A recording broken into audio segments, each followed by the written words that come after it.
The Lost Expedition of Sir John Franklin, 1845, a calm historical survival story for sleepy guys. Welcome back. Tonight, we are going to travel far away from the warmth and comfort of the modern world, far beyond familiar roads, quiet towns, and safe harbors, to one of the coldest and most mysterious places on Earth. Our story tonight is called The Lost Expedition of Sir John Franklin. Is a true story from the year 1845, when two powerful British ships, HMS Erebus and HMS Terror, sailed north into the Arctic with a crew of 129 men. Their mission seemed simple when they began. They were searching for the legendary Northwest Passage, a sea route through the Arctic that could connect the Atlantic and Pacific Oceans. The men aboard those ships were experienced sailors.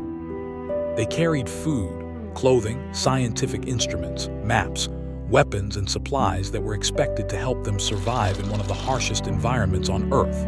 They believed they were prepared, but the Arctic had its own plans.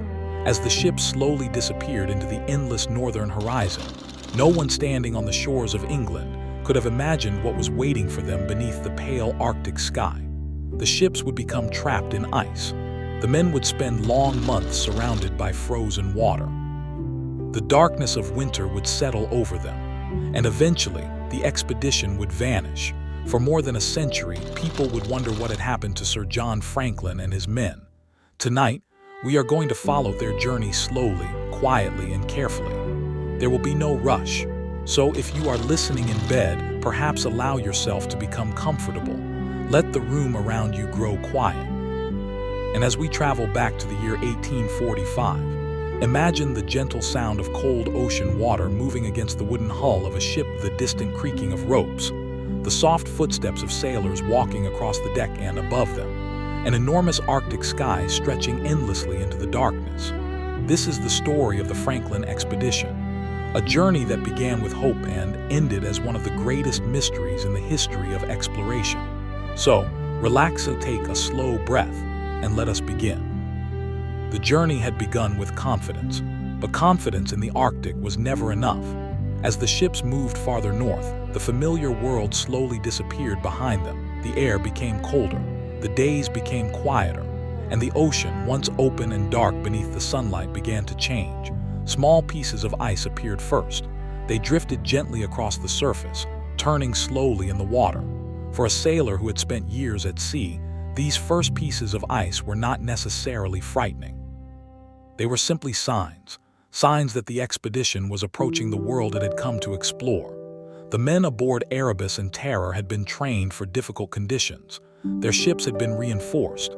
Their equipment had been carefully selected. Their provisions had been calculated to last for years. Everything had been planned. And yet, there was one thing no officer could control: the ice. The Arctic Ocean was not a normal sea. It could change from open water to a frozen barrier with astonishing speed. A passage that appeared clear one afternoon could be blocked the next morning. A ship could sail freely for miles and then suddenly find itself surrounded. For the men aboard Franklin's expedition, this was becoming a reality. Still, there were moments of beauty. The Arctic was not simply a place of darkness and danger. It could also be extraordinarily beautiful. Under the pale summer sunlight, mountains of ice could glow blue and white. The sea reflected the sky. Snow-covered landscapes stretched toward distant horizons. Sometimes the water became so still that the ship seemed almost motionless. For sailors accustomed to the busy ports of Britain, the silence must have felt enormous.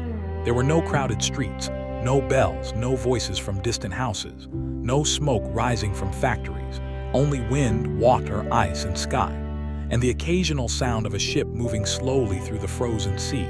The expedition continued westward. Their goal was somewhere beyond the known routes. The Northwest Passage was not a single obvious channel waiting to be discovered.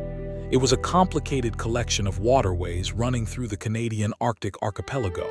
Many passages existed on maps, but maps could not tell explorers everything. A waterway might be open one year and blocked by ice the next.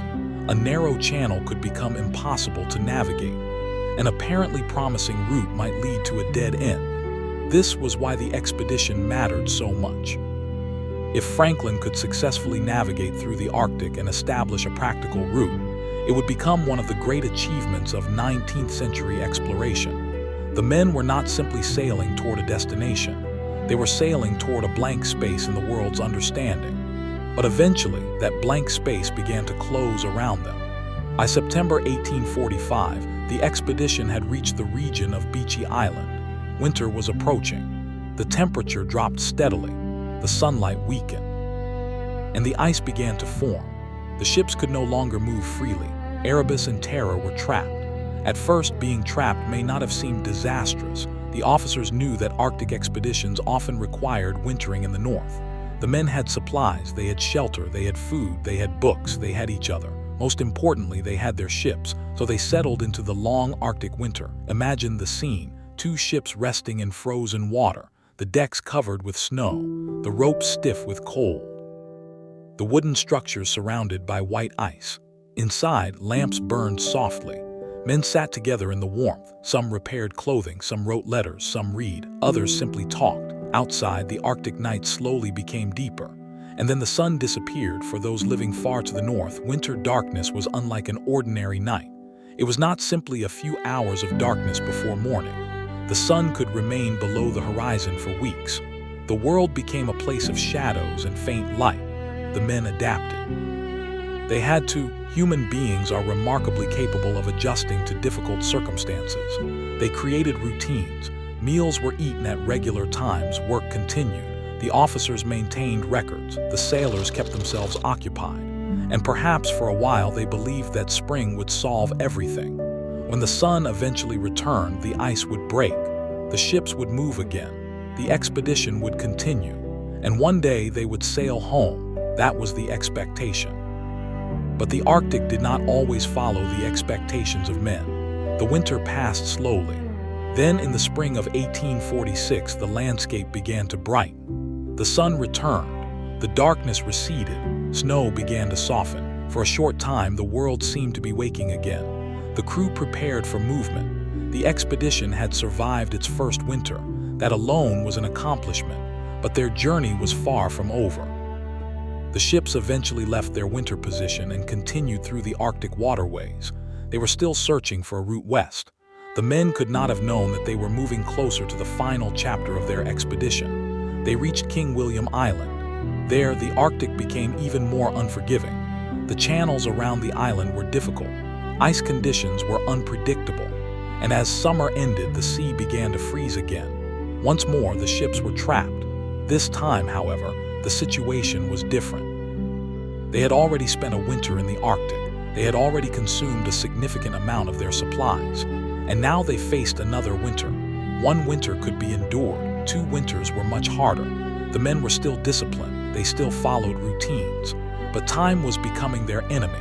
Every day they remained trapped meant another day of food consumed, another day of coal burned, another day of clothing worn, another day of strength slowly being used. The expedition was no longer simply waiting for an opportunity. It was beginning to run out of opportunities. Then came the most important decision of the expedition. The ships would be abandoned. In April 1848, a message was left behind in a stone cairn. It explained what had happened. Sir John Franklin had died. The ships had been trapped. And the surviving officers and men had decided to leave the vessels and travel overland toward the south. The words were calm, official, almost painfully simple. But behind those words was an unimaginable reality. The men were leaving their ships, their homes, their shelter, their supplies, their familiar world. They were stepping onto the ice with sledges and whatever they could carry. There would be no easy return. The journey ahead was more than a march. It was a struggle against distance, cold, exhaustion, hunger, and uncertainty. And the Arctic landscape offered almost nothing that could make the journey easier. There were no roads, no cabins, no towns, no warm houses waiting along the way, only frozen ground, ice, snow, rock, wind, and the endless northern horizon. The men began their journey slowly, quietly, one step at a time. Perhaps some still believed they would survive. Perhaps they imagined reaching a trading post. Perhaps they hoped to meet Inuit communities who could help them. Perhaps they simply focused on the next mile. When people face extreme conditions, the future can become too large to think about. the next meal matters more. The next shelter matters more. The next sunrise matters more. And so the men walked. Behind them, Erebus and Terror remained trapped in the ice. The ships that had carried them so far were now silent. Their masts rose above the frozen landscape. Snow gathered across their decks. The rooms where men had once eaten, talked, read, and slept slowly became empty. It is difficult to imagine a more haunting scene. Two ships, designed to carry men into the unknown, sitting alone in the frozen Arctic. And somewhere beyond them, the survivors were beginning a journey that would become one of the most tragic stories in the history of exploration. For the men, however, it was not yet a historical story. It was simply life. And they were still trying to save it. They moved south. The sledges were heavy, some contained food, others carried equipment. The men themselves were exhausted. Walking across Arctic terrain was not like walking on an ordinary road. Snow could swallow the feet, ice could break. Rough ground could make every step difficult, heavy clothing restricted movement, and the cold could drain strength even when a person was doing everything correctly. The men had to stop frequently, rest, eat, continue, rest again. Every mile demanded energy, and energy came from food, but food was becoming increasingly precious. As the expedition moved farther from the abandoned ships, the men also moved farther from their remaining supplies. They were entering a world where survival depended on knowledge of the land. The Inuit people who had lived in the Arctic for generations understood this environment in ways European explorers often did not. They knew how to travel across snow, how to hunt, how to build shelters, how to read weather, how to find food, how to survive when the landscape seemed empty. The Franklin expedition had some contact with Inuit communities, but the full story of those encounters would take years to piece together. For now, the surviving men continued south. The Arctic sky changed above them. During daylight, the sun could appear low on the horizon. At night, the cold became sharper. The men wrapped themselves in layers of clothing. They slept as best they could. Perhaps some dreamed of England, perhaps some dreamed of their families. A sailor might close his eyes and remember the warmth of a kitchen, the smell of fresh bread, the sound of rain against a window, a familiar voice, a child's face, a wife waiting at home. These memories would have been more powerful than anything they carried in their sledges, because memory can travel where ships cannot. The men had left their ships behind, but they had not left home behind in their minds. For some, that memory may have been a source of strength. For others, it may have made the journey more painful. Still, they walked, and the Arctic remained silent. Weeks passed, then months. The expedition was disappearing from the world. Back in Britain, no one yet understood how serious the situation had become. There had been no message, no ship had returned. But Arctic expeditions could take years. Franklin's voyage had been expected to last a long time. So at first there was patience, then concern, then anxiety. Families began waiting. Months became years. And eventually people began asking the question that would launch one of the largest search efforts in polar exploration. Where was Sir John Franklin? Where were Erebus and Terror? And what had happened to the 129 men who had sailed north? The answer was still hidden beneath the Arctic ice.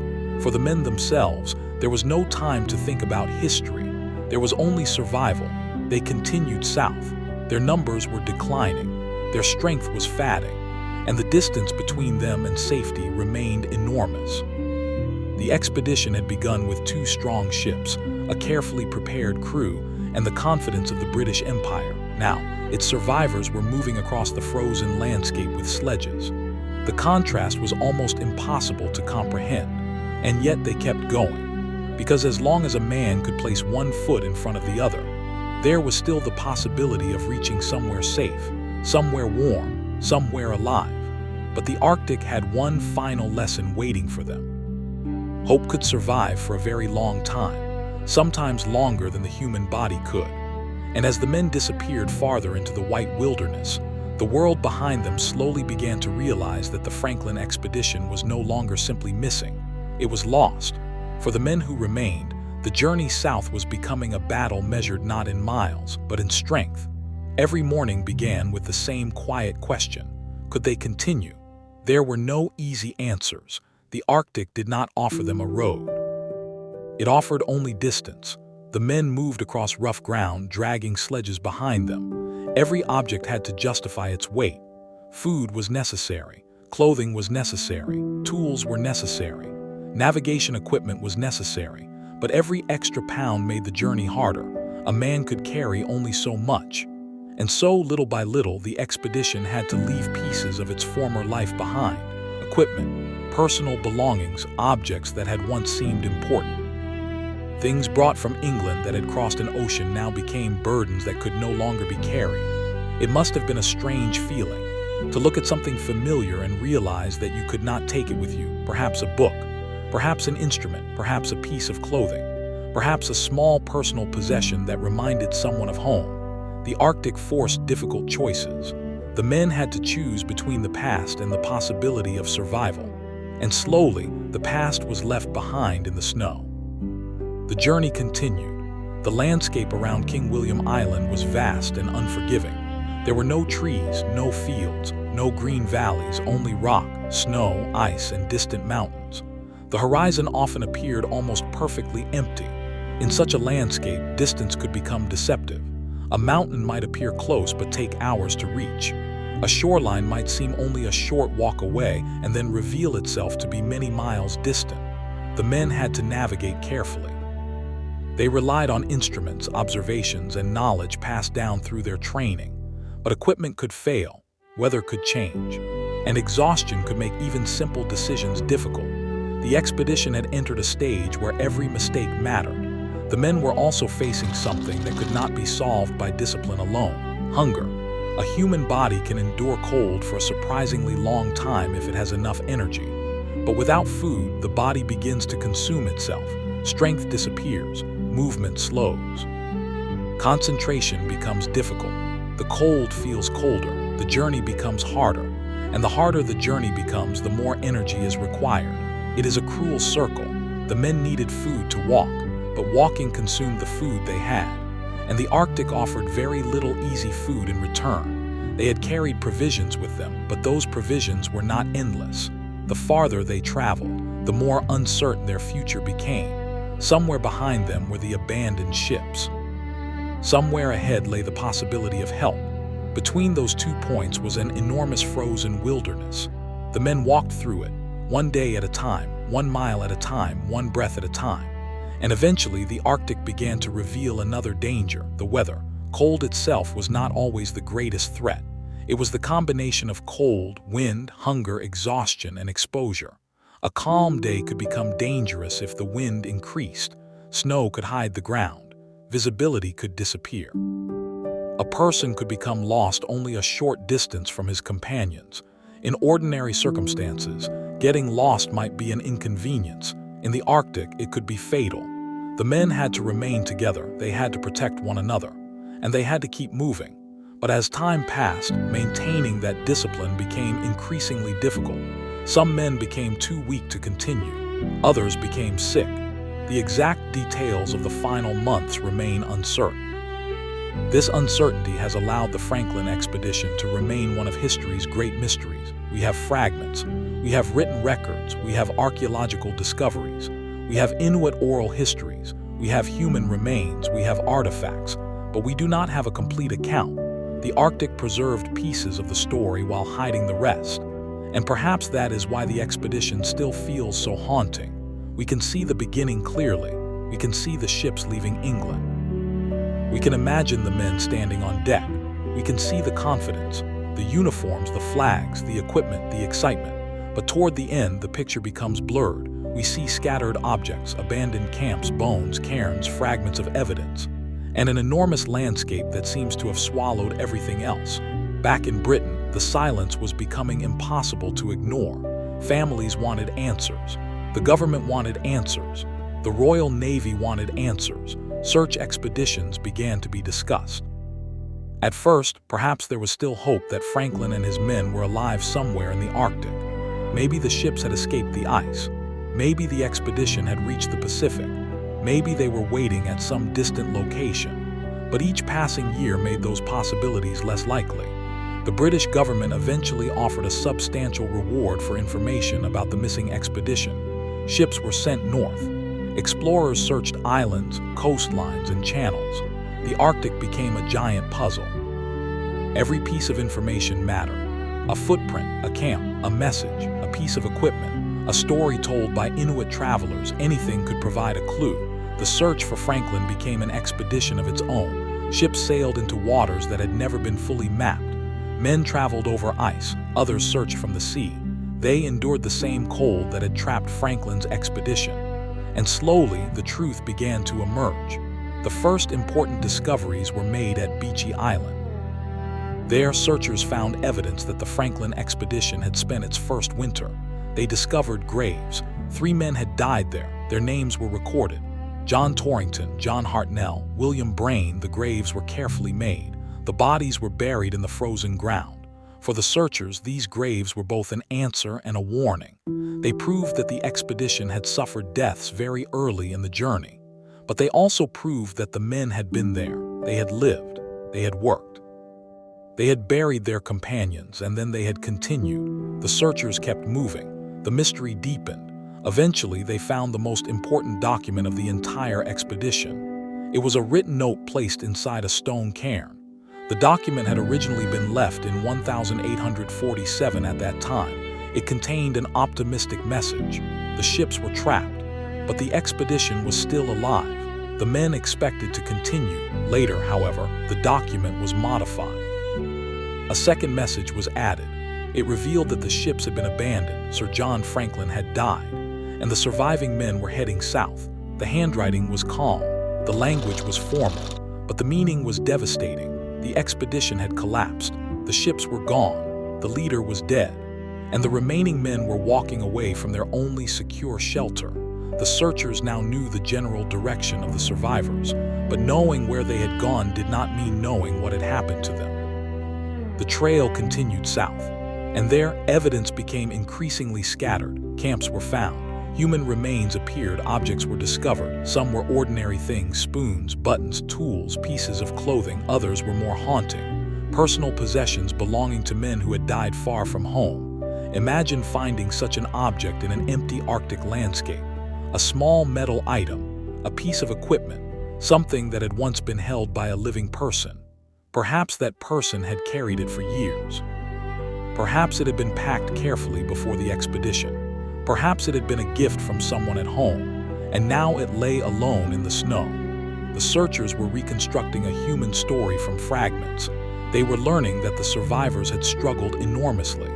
There were indications that some men had attempted to travel while carrying heavy equipment. Some evidence suggested that the journey became increasingly desperate, and there were signs of severe hunger.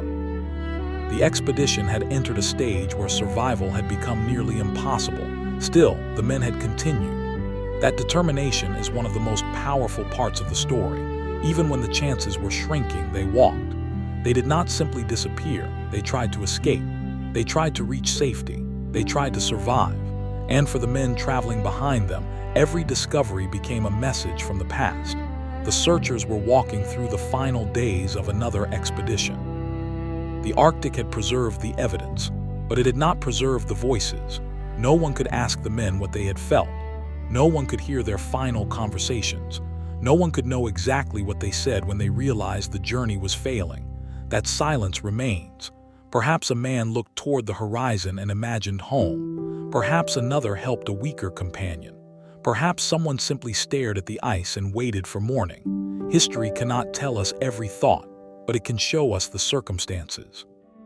And the circumstances were becoming increasingly severe. The men were far from their ships, far from England, far from any reliable source of food. They had crossed an ocean and then entered a landscape that seemed almost completely untouched by the world they knew. The Arctic had separated them from civilization, and civilization was now searching for them. Years passed. The search expanded. More expeditions entered the north. Some came close to the truth. Others found nothing. The story became famous. Franklin's name appeared in newspapers. Maps were redrawn. The mystery became part of British culture. People began imagining the lost expedition in different ways. Some believed the men might still be alive. Others believed they had all died. Some theories were reasonable, others were almost fantastical. But one fact remained constant: Erebus and Terror were missing. For decades, no one knew exactly where the ships had gone. Then, more than a century later, the Arctic finally gave up another secret. In 2014, a Canadian expedition located the wreck of HMS Erebus beneath the waters near King William Island. The discovery was extraordinary. The ship had remained underwater for more than 160 years. Its wooden structure had survived. Rooms could still be identified. Objects remained inside. The ship had become a time capsule. And then, in 2016, HMS Terror was found as well. The second ship had also survived in remarkable condition. Together, the wrecks finally gave modern researchers another way to study the expedition. The ships had not simply vanished. They had remained beneath the Arctic waters, waiting, silent, cold, preserved. And perhaps that is the most fitting image with which to remember the Franklin expedition. Two ships resting beneath a northern sea, their voyages finished, their crews long gone, their wooden walls slowly becoming part of the underwater world. Above them, the Arctic continues to change. Ice forms, ice melts. Winds move across the sea, summer light returns, winter darkness comes again. The landscape remains enormous, and somewhere beneath those cold waters are the remains of a journey that began with hope more than 170 years ago. A journey that was supposed to reveal a passage. Instead, it revealed something else. It revealed the limits of human preparation. It revealed how quickly confidence can become uncertainty. And it revealed the extraordinary endurance of people who continued moving forward even when the world around them seemed to offer no path at all. The Franklin expedition is often remembered as a tragedy, and it was. But it was also a story of exploration, of curiosity, of courage, of ambition, and of the simple human desire to know what lies beyond the horizon. The men who sailed north in 1845 could not have known that their journey would become one of the most enduring mysteries in exploration history. They could not have known that people would still be searching for them generations later. They could not have known that their ships would eventually be discovered beneath Arctic waters. They could not have known that their names would survive, but they did. And tonight, as we quietly remember their journey, it is perhaps worth imagining them not as distant names in an old history book, but as ordinary human beings, men who laughed, men who worked, men who became tired, men who missed home, men who looked toward the horizon, and men who, for a time, believed they would return. The Arctic simply had other plans, so as this story comes gently toward its end, imagine once again that northern sea. The wind has become quiet. The ice stretches beneath a pale sky. Far below the surface, the remains of HMS Erebus and HMS Terror rest in darkness. Above them, the world continues. The seasons continue, the ocean moves, and the Arctic keeps its silence. For more than a century, that silence protected the final chapter of the Franklin expedition. And even today, parts of the story remain unknown. Perhaps they always will. But sometimes history does not need to give us every answer. Sometimes the mystery itself becomes part of the story. And the story of Sir John Franklin reminds us that there are still places on Earth where nature can remain larger than human ambition, where silence can last for generations, and where the footprints of explorers can slowly disappear beneath the snow. The men came north looking for a passage through the unknown. They found the unknown instead. And somewhere in that vast white wilderness, their journey became history. For a long time, the Franklin expedition remained unfinished. There were questions without answers, names without graves, ships without locations, and families who had waited for news that never came. But history is patient. Sometimes it takes decades to find a single answer. Sometimes it takes more than a century. And sometimes the answer is not discovered in a book or a letter or a government archive. Sometimes it is lying quietly beneath the sea. That was what happened to the ships of Franklin's expedition.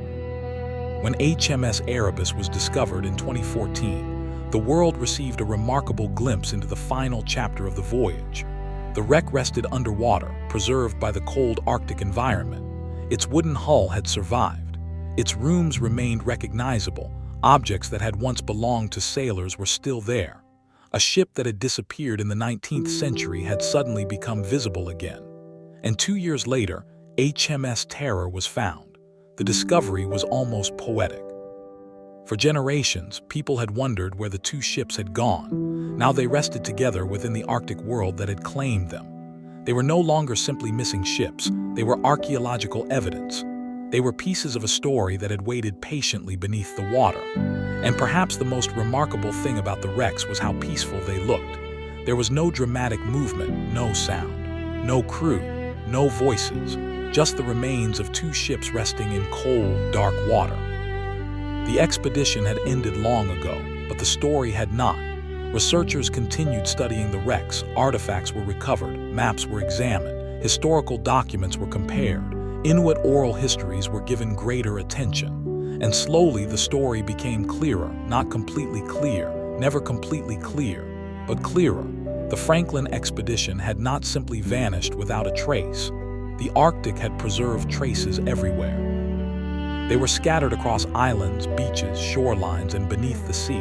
A butt, a spoon, a piece of wood, a grave, a note, a ship. Each discovery added another sentence to the story. And together those fragments created something extraordinary, a human story. It is easy to think of historical expeditions as being made up of famous names.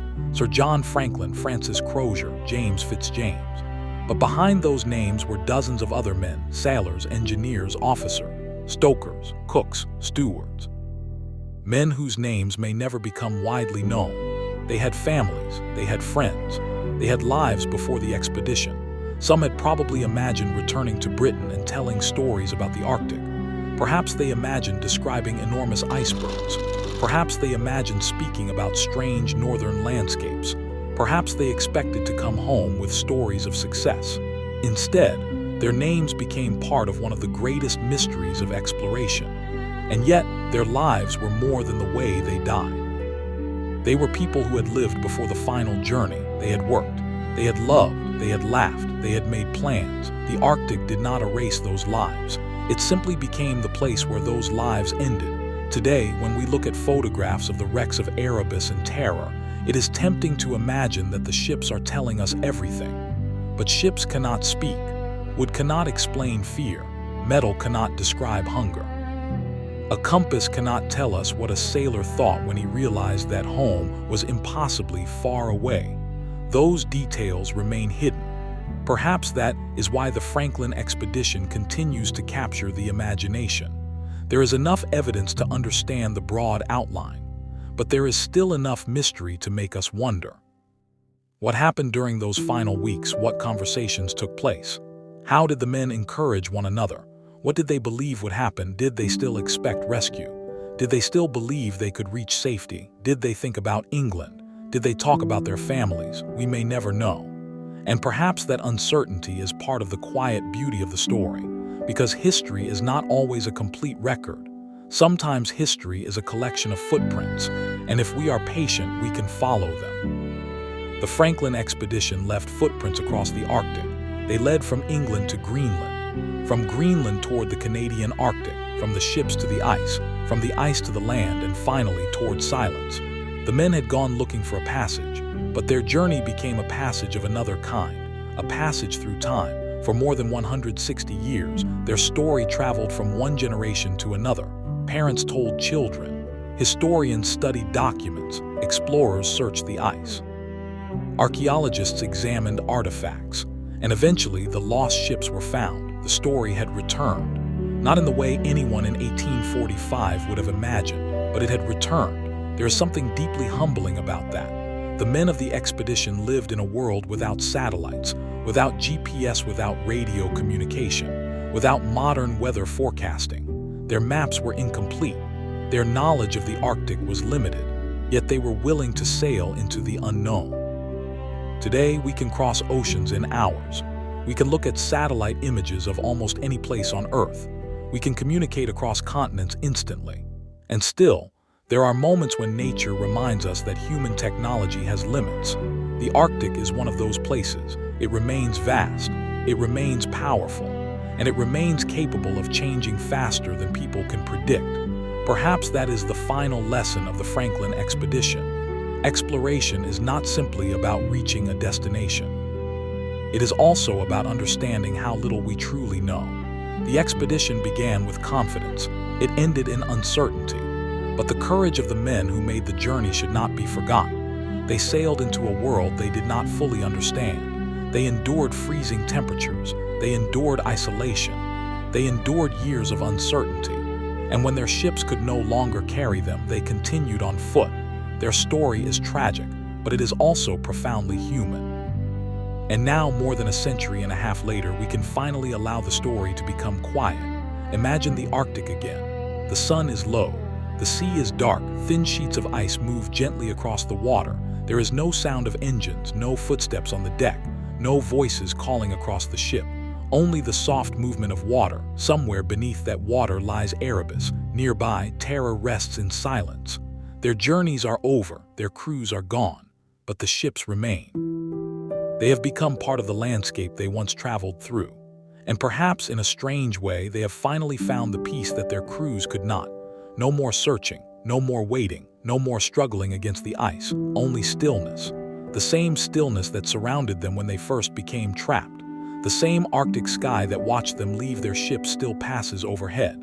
The seasons continue, winter arrives, snow covers the land, spring returns. Summer brings long daylight. Then darkness returns again. And the Arctic remembers. It remembers the ships. It remembers the men. It remembers the footsteps that disappeared. And it keeps those memories quietly beneath the ice and water. For us, the Franklin expedition is history. For the men who lived it, it was simply their present. One cold morning, one difficult afternoon, one long night, one more day of waiting, one more day of walking, one more attempt to survive. That is perhaps the most important thing to remember. They did not know they were part of a famous historical mystery. They were simply trying to get home. And sometimes the greatest stories in history are created by people who never knew anyone would remember them. The men of Erebus and Terra could not know that their journey would still be discussed more than 170 years later. They could not know that their ships would eventually be found. They could not know that historians, archaeologists, and explorers would continue searching for answers. They could not know that their names would survive in books, museums, maps, and stories. But they did survive, not physically, not completely, but through memory, through history, through the quiet evidence they left behind. And so tonight, as we leave the Arctic behind, we can imagine the final image one more time. A vast northern sea, a pale horizon, snow-covered land stretching into the distance, the cold air moving gently across the ice. And beneath the water, two old ships resting in darkness, Erebus, Terra. Silent reminders of a journey that began with hope. The men had sailed toward the unknown. They had searched for a passage. They had crossed oceans. They had endured the cold.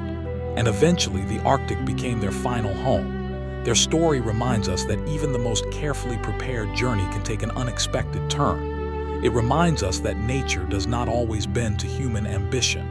And it reminds us that courage is not always a dramatic moment. Sometimes courage is simply continuing when the road is difficult, continuing when the destination seems far away, continuing when the future is uncertain. The men continued for as long as they could, and now their journey is finished. So if you are listening to this story late at night, perhaps let the Arctic become quiet in your imagination. Let the wind fade. Let the waves become still.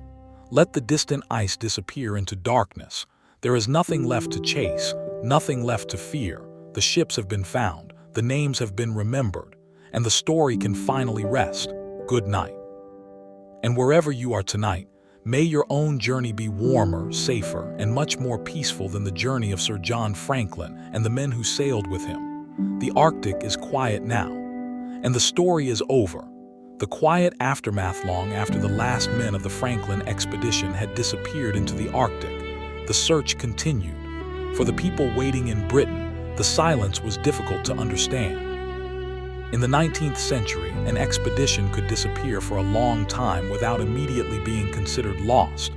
The Arctic was enormous. Ships could become trapped. Weather could delay travel. Ice could prevent communication. And there was always the possibility that an explorer had simply found a safe place to spend another winter. So the waiting continued. Months became years. And eventually, hope became mixed with fear. Families wanted answers. They wanted to know whether their husbands, fathers, brothers, and sons were alive. They wanted to know where the ships had gone. They wanted to know why no message had returned. The British government responded with search expeditions. One after another, ships entered the Arctic.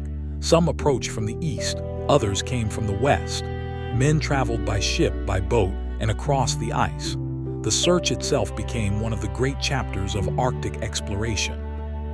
Ironically, the disappearance of Franklin's expedition led to the exploration and mapping of enormous areas of the Arctic that Europeans had previously known very little about.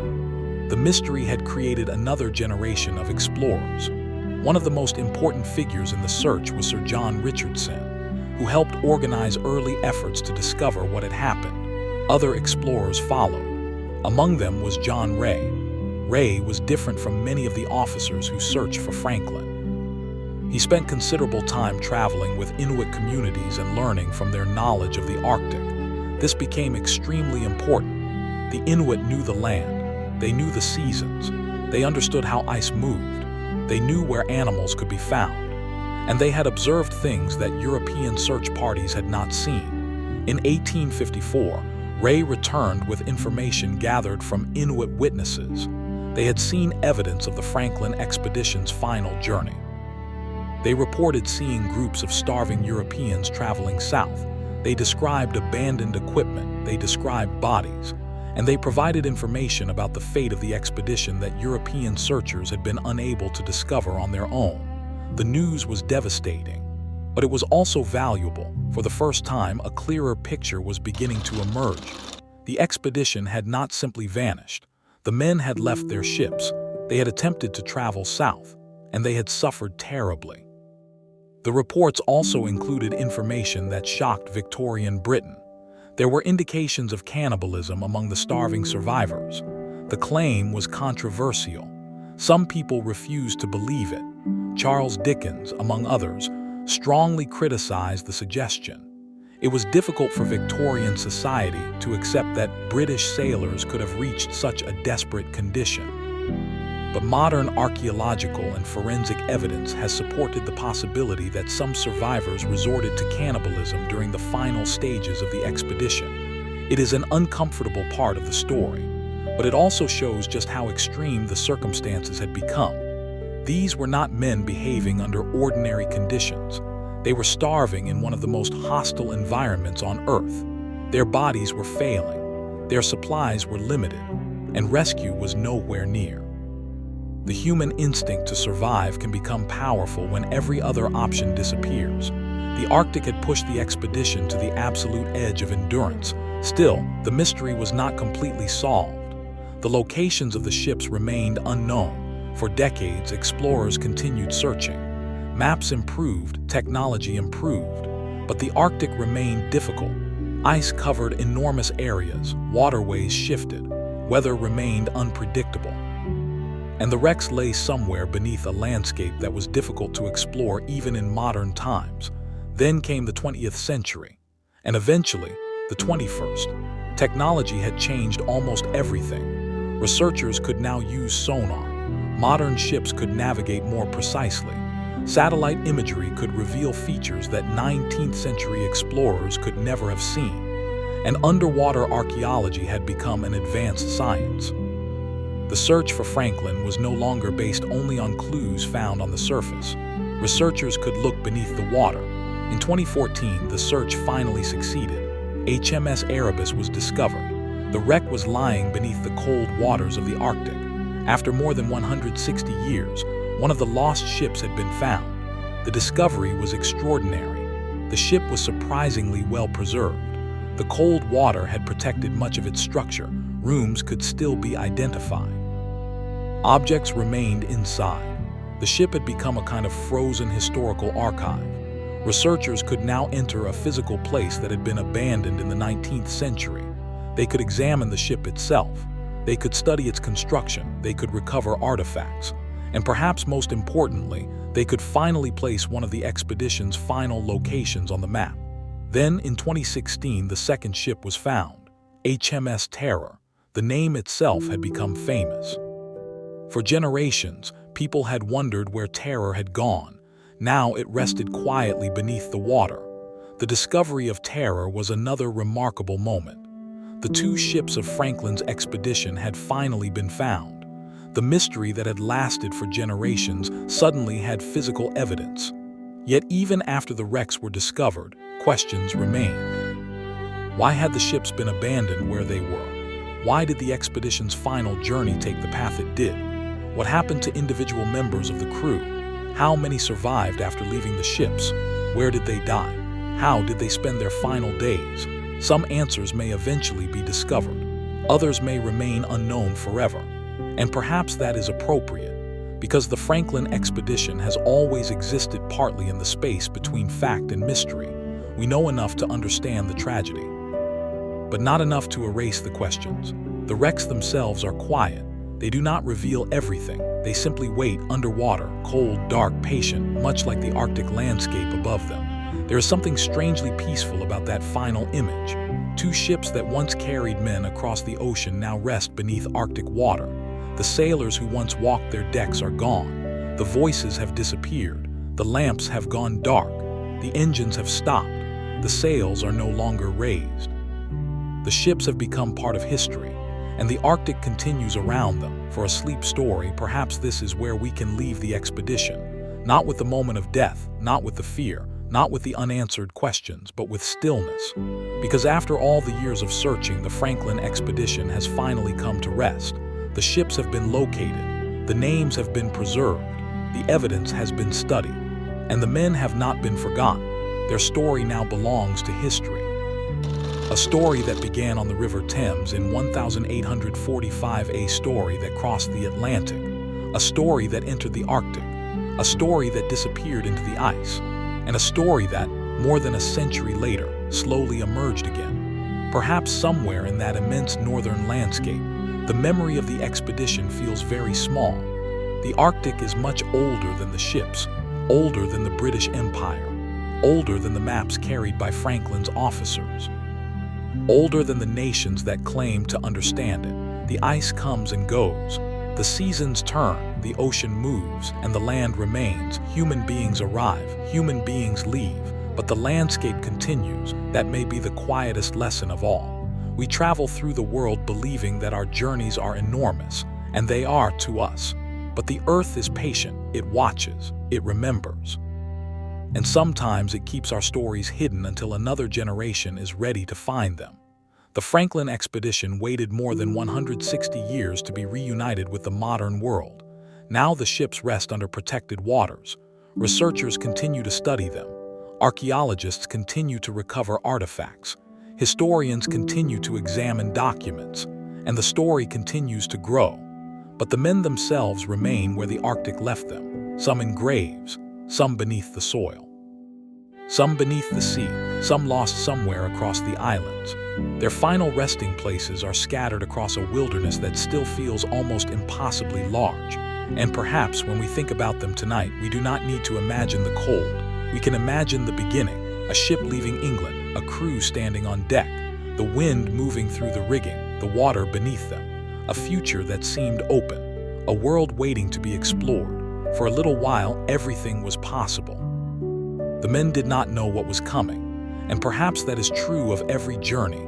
We begin without knowing the ending. We step forward, we make plans, we trust our preparation, and we hope the road ahead will be kind. Franklin's road was not kind, but the men walked it. They crossed oceans.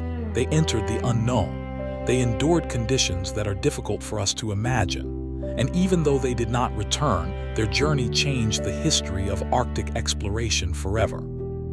The Northwest Passage was eventually navigated by others. The Arctic was mapped more completely. New knowledge replaced old uncertainty.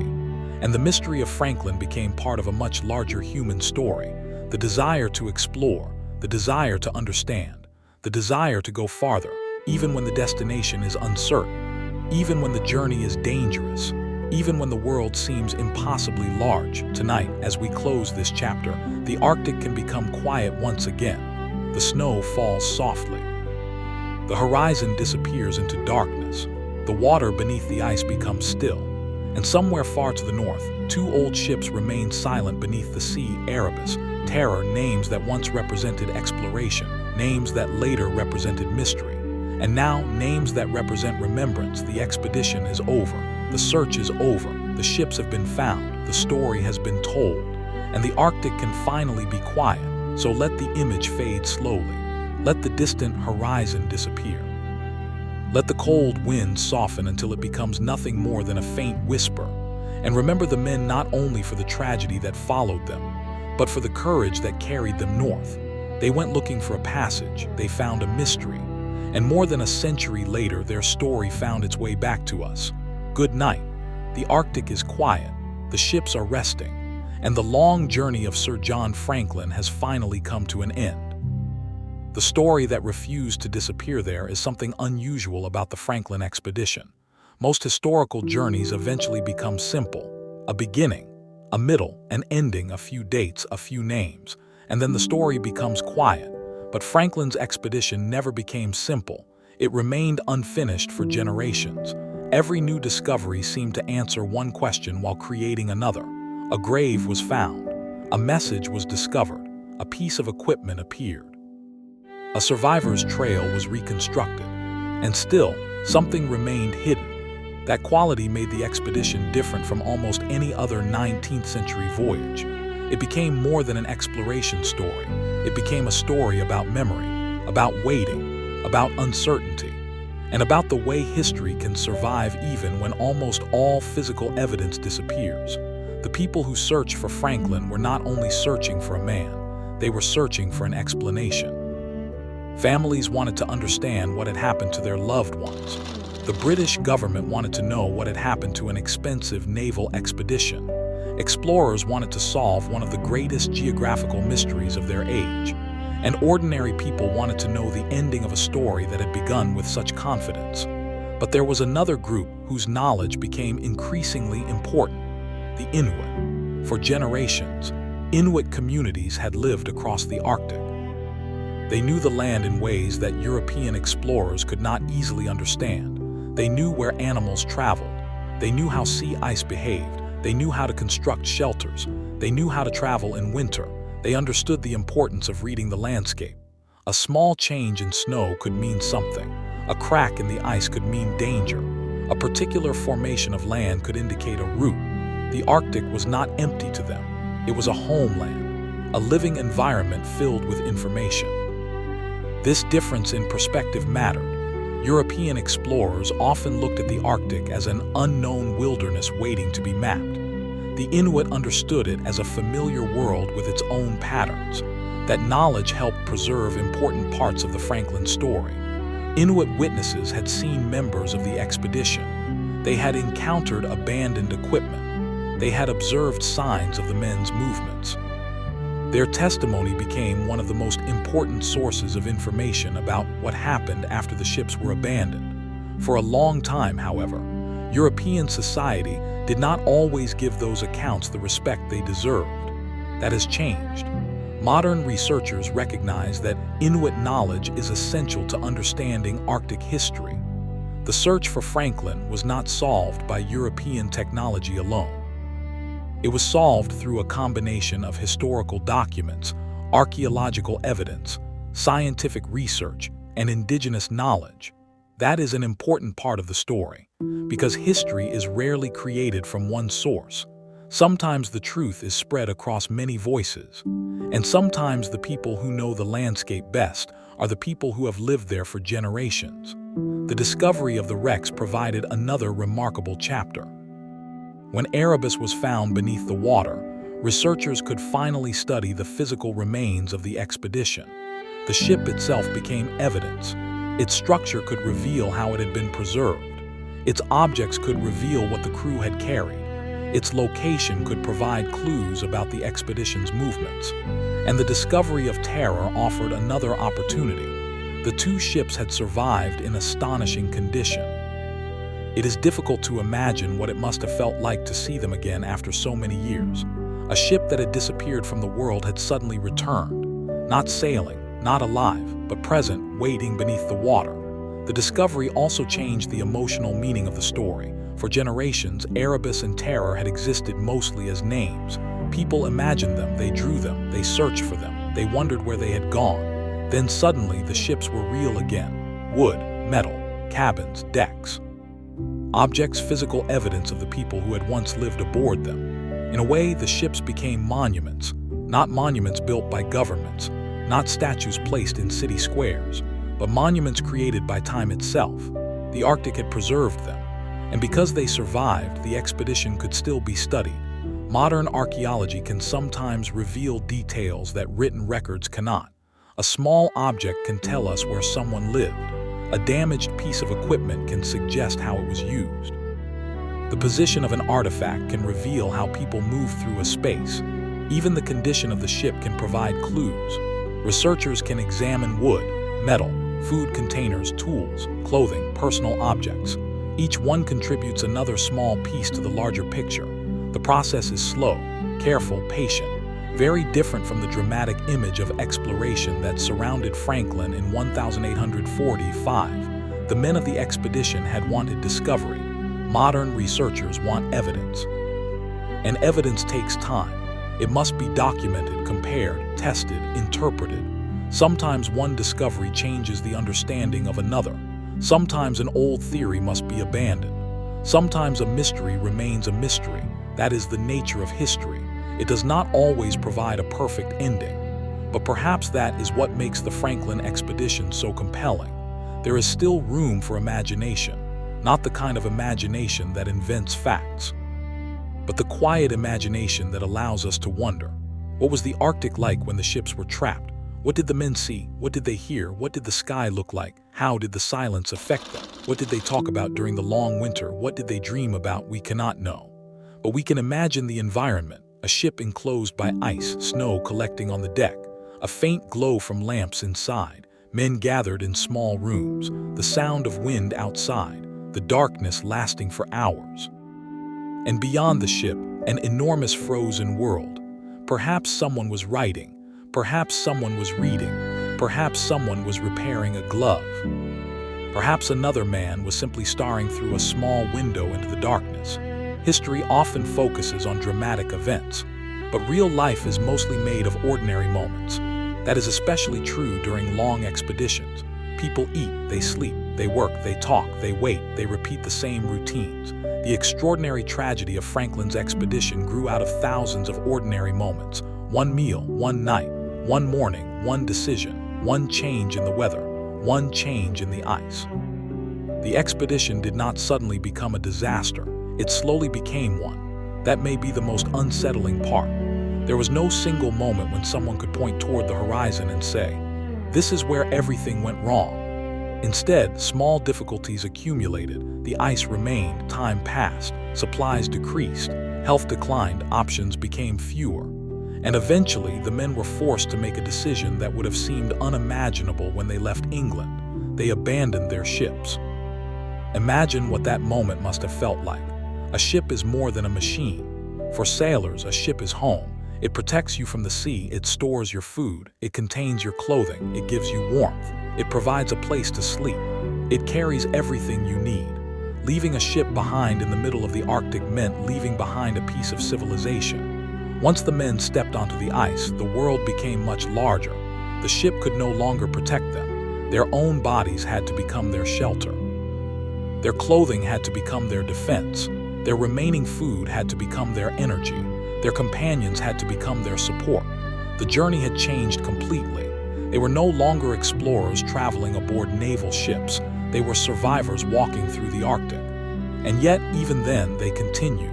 That determination deserves to be remembered, not because they succeeded. They did not. Not because they discovered the Northwest Passage. They did not complete that mission. But because they kept moving long after the expedition had ceased to resemble the journey they had originally imagined. There is courage in success, but there is another kind of courage in continuing after success no longer seems possible. The Franklin men experienced that second kind. They walked because walking was their chance. They searched for food because food meant life. They followed the coastline because the coastline offered a direction. They moved south because south represented the possibility of help. And perhaps each man carried the same simple hope. Just a little farther, just another day, just one more night. Perhaps tomorrow would be better. That small hope may have carried them farther than anything else. Today, the Arctic remains one of the most dramatic places on Earth. But modern visitors experience it differently. They have technology, they have communications, they have modern clothing, they have accurate maps, they have weather forecasts, they have engines and aircraft. The men of Franklin's expedition had none of these advantages. Their world was slower, more isolated, and much less forgiving. That difference is easy to forget. We can look at an old map and see the route. But the men did not see the route the way we do. They saw uncertainty. They saw coastlines that had never been fully mapped. They saw ice that could close without warning. They saw a horizon that contained no guarantee. Every mile represented information that had not existed before. That is what exploration really means. Not simply traveling somewhere new, but traveling without knowing exactly what will be found. Franklin's expedition belongs to that era, an era when large portions of the world were still unknown to European science, an era when ships carried explorers toward places that appeared almost blank on maps, an era when a successful voyage could change geography. But it was also an era when mistakes could have enormous consequences. There was no emergency helicopter, no satellite phone, no rescue aircraft, no GPS. If something went wrong, help might be thousands of miles away. Sometimes help might not exist at all. The Franklin expedition reminds us how different the world once was. And perhaps that is another reason the story feels so distant. The men lived in a world that seems almost impossible to imagine now. Yet their emotions were familiar. They were curious, they were ambitious, they were afraid, they became tired, they missed home, they hoped, they worried. They endured.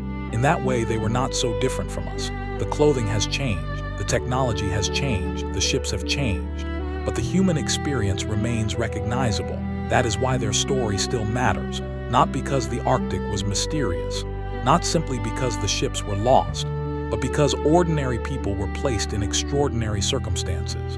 And what happened next reveals something about human beings. When the world becomes difficult, people adapt. They create routines. They share resources.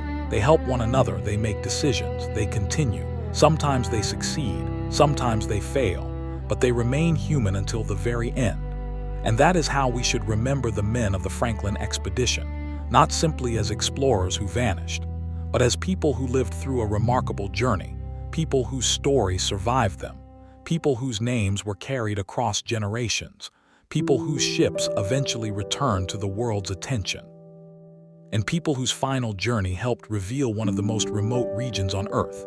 The Arctic kept them for a long time, but it did not erase them. Their story remained, waiting quietly like the ships beneath the water.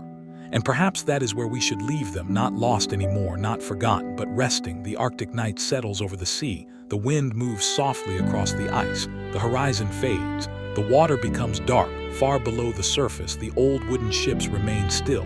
Erebus, Terror. No engines, no sails, no voices, only silence. And in that silence, more than a century after the expedition began, the journey finally feels complete. The men went north searching for a passage. The world searched for them. And eventually history found them, not all at once, not completely, but enough to remember their names, enough to understand their struggle, enough to tell their story. And sometimes that is the closest thing history can give us to an ending. A story does not always need every mystery solved.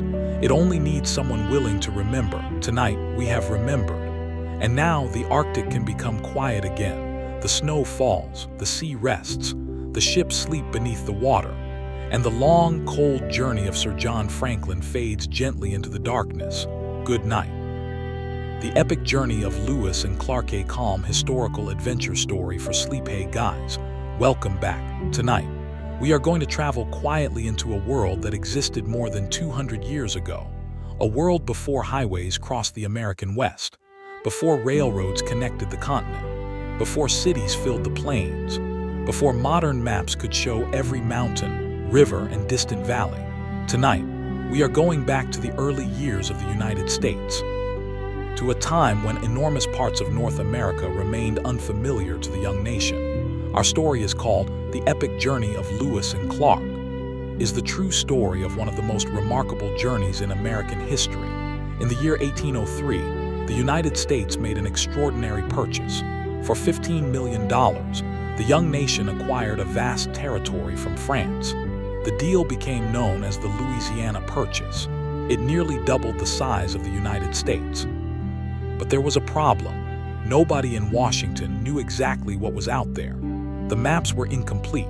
The geography was uncertain. There were mountains whose full size had not been understood by American officials. There were rivers whose courses were poorly known. There were unfamiliar animals. There were thousands of miles of wilderness. And there were native nations whose homelands had existed there for generations. President Thomas Jefferson wanted to know what the new territory contained. So he turned to a young Army officer named Meriwether Lewis. Lewis was not an ordinary explorer.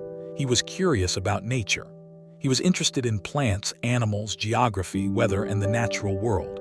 Jefferson trusted him, and Lewis was given a remarkable assignment: travel west, follow the Missouri River, cross the continent, find a practical route to the Pacific Ocean, study the land, record the plants and animals, learn about the native nations living there, and return with as much information as possible.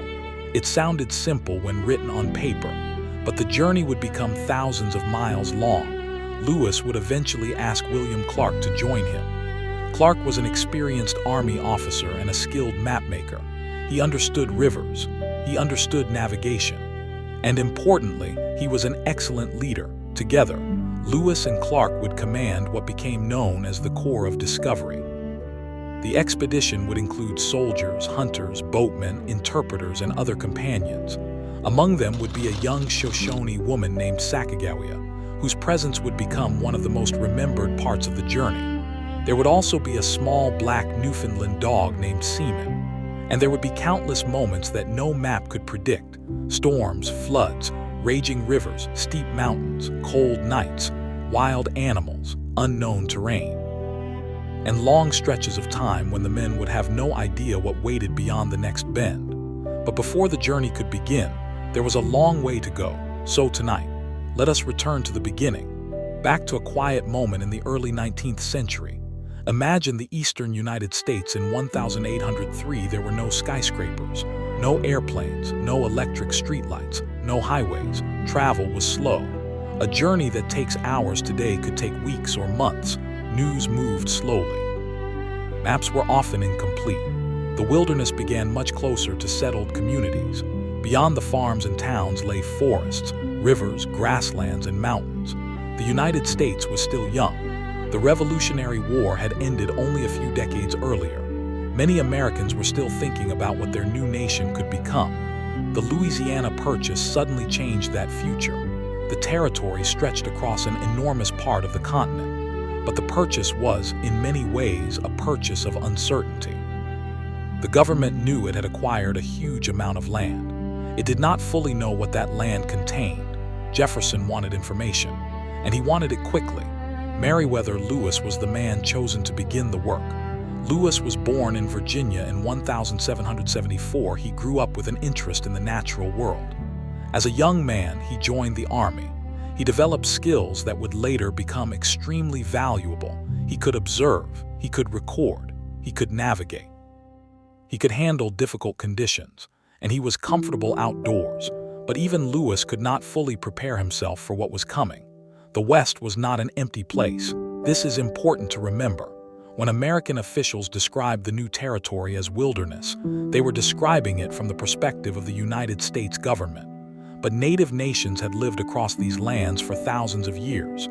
They knew the rivers, they knew the mountains, they knew the animals, they knew the seasons. They knew where food could be found. The expedition would depend heavily on this knowledge. Without native assistance, Lewis and Clark's journey would have been much more difficult. The expedition was therefore not simply a story of two Americans discovering a blank continent. It was a journey through lands already known and inhabited by many peoples. Lewis understood that he would need to communicate with them. He would need information. He would need food. And sometimes he would need help, so he began preparing. In Philadelphia, Lewis studied with some of the leading scientists of the time. He learned about botany, medicine, geography, natural history, astronomy. He collected instruments, compasses, thermometers, maps, measuring tools. His goal was to document everything he could. The expedition was not only about adventure, it was also a scientific mission. Lewis wanted to describe plants that Eastern scientists had never seen, animals that had never been properly recorded, landscapes that had never appeared accurately on American maps. He wanted to bring the unknown into the world of knowledge. Meanwhile, William Clark prepared for the journey. Clark had already served in the army. He was an experienced outdoorsman. He understood military discipline. He also had a remarkable talent for drawing maps. The two men had served together before. They trusted each other. That trust would become extremely important, because during the years ahead, they would spend almost every day together. They would face danger together. They would make difficult decisions together. And they would sometimes disagree, but they would continue. The expedition began gathering men. The group was not large. A relatively small number of people would attempt to cross a continent. They had boats, weapons, food, clothing, tools, medical supplies, trade goods, and equipment for scientific observations. Everything had to be chosen carefully. Every item added weight. Every pound had to be moved by human effort, river current, or animal power. There were no trucks, no supply stations, no paved roads. If the expedition forgot something, they could not simply order another one. The men had to carry what they needed. They also needed to hunt. The wilderness would become their source of food: deer, elk, bison, fish, other animals. The hunters would become extremely important. One successful hunt could provide food for several days. A failed hunt could mean hunger. The journey was therefore connected to the land in every possible way. The expedition would travel according to rivers. It would eat according to the animals available. It would move according to weather. And it would rest according to necessity. Nature would become both their guide and their greatest obstacle. In the spring of 1804, the expedition was ready. The men gathered near St. Louis. The city was then a small frontier settlement compared with the great American cities that would eventually grow across the continent. Beyond St. Louis, the Missouri River stretched westward. The river was enormous. It was not simply a stream to be followed. It was a powerful, unpredictable waterway. Its current could be strong. Its banks could be muddy. Its course could change. Sandbars could trap boats. Storms could appear suddenly. Yet the river was also their road. On May 14, 1804, the expedition began moving up the Missouri River. The journey had started. At first, the landscape probably did not look impossibly wild. There were farms, settlements, familiar signs of American life. But gradually, these disappeared. The men moved farther west. The river became their constant companion. Morning after morning, they woke beside it. They loaded equipment. They pushed boats. They pulled ropes. They rowed. They walked along the shore. Then they continued. Days became weeks. Weeks became months. The routine was repetitive. And yet every mile brought them farther into the unknown. Imagine waking before sunrise. The air is cool.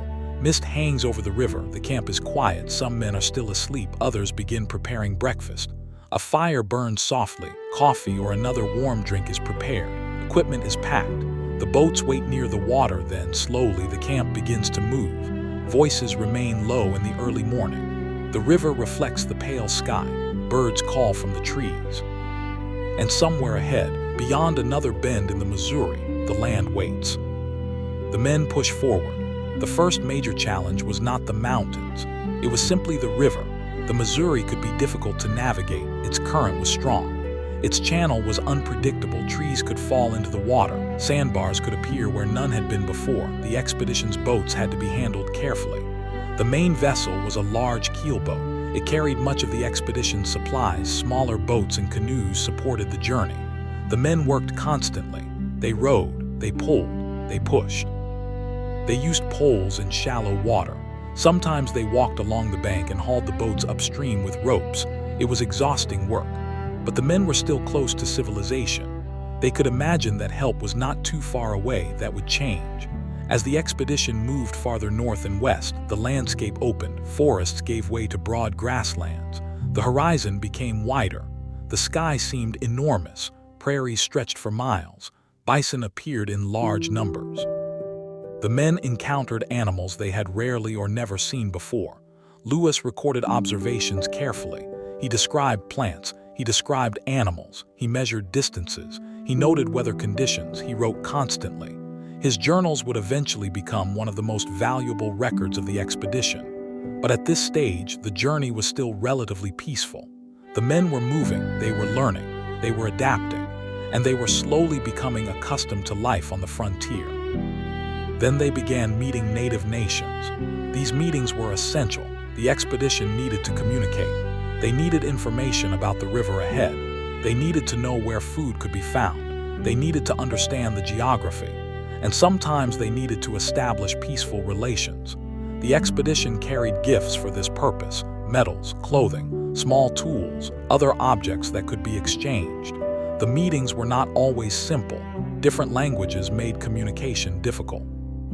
Different cultures had different expectations, and both sides were trying to understand people they had never met before. But many of these encounters were peaceful. The expedition moved forward. By late summer, the men were deep in the Missouri country. The river twisted through the landscape. The days grew warmer. The nights became cooler. The work continued. One day followed another. The men hunted, they cooked, they repaired equipment, they traveled, they recorded, they slept. And then they woke and did it all again. The journey was becoming a rhythm. River, camp, hunt, fire, sleep, river again. For a sleep story, perhaps this rhythm is worth imagining. The quiet sound of paddles entering the water, the slow movement of a boat, birds somewhere in the distance, the gentle crackle of a campfire at night, a dark sky filled with stars, men speaking softly, and beyond the firelight, the enormous American wilderness. The expedition continued west, but the easy part of the journey was slowly ending. Ahead of them stood the Rocky Mountains. The men did not yet understand how difficult those mountains would be. From a distance, they might have looked beautiful: blue ridges, snow-covered peaks, a distant line on the horizon. But the mountains were not simply scenery, they were a barrier. The Missouri River would not carry the expedition all the way to the Pacific. Eventually, the men would have to leave the river. They would have to climb. And beyond the mountains lay another enormous question. Would they find a river route leading toward the Pacific? Or would the mountains continue farther than anyone expected? Lewis and Clark did not know. But they kept moving. And somewhere ahead, beyond the next bend, the continent was waiting. The Missouri River continued to carry the expedition westward. Day after day, the men followed its winding course. Sometimes the river was calm. Sometimes it moved quickly. Sometimes the banks were crowded with trees and thick vegetation. At other times, the landscape opened into enormous grasslands beneath an equally enormous sky. The men were becoming familiar with the rhythm of travel: wake, eat, pack, move, hunt, rest, sleep, then begin again. It was a simple life, but it was not an easy one. Every day required physical effort. The boats had to be moved against the current. Equipment had to be repaired. Food had to be found. Clothing had to be maintained. And the expedition had to remain alert. The wilderness could change without warning. A peaceful morning could become a difficult afternoon. A calm river could become dangerous after a storm. An ordinary trail could disappear. But the men continued. As summer progressed, the landscape began to change. The trees became less dominant. The grasslands became wider. The horizon seemed to expand. And with the open country came one of the most remarkable sights of the journey: bison. Huge herds could sometimes be seen moving across the plains. From a distance, they appeared almost like dark waves moving slowly across the grass. For the expedition's hunters, bison were extremely important. A successful hunt could provide enormous quantities of meat. The animals could also provide hides and other useful materials. The men were entering a world in which native peoples had developed sophisticated ways of living with the animals around them. The plains were not simply empty grass. They were an ecosystem. Bison moved through it. Elk moved through it, deer. Antelope, birds, wolves, bears, and countless smaller creatures. Lewis was fascinated. He recorded details about the animals and plants he encountered. He was especially interested in species that were unfamiliar to Eastern scientists. Some animals seemed almost unbelievable. The expedition encountered prairie dogs. They saw animals that Lewis and Clark had never encountered before. They observed birds with unfamiliar songs. They collected plant specimens. They measured rivers. They recorded the landscape. Every observation became part of the scientific record. But science was not the only reason the expedition was moving west. There was also the practical mission. Jefferson wanted information about the land. Where were the mountains?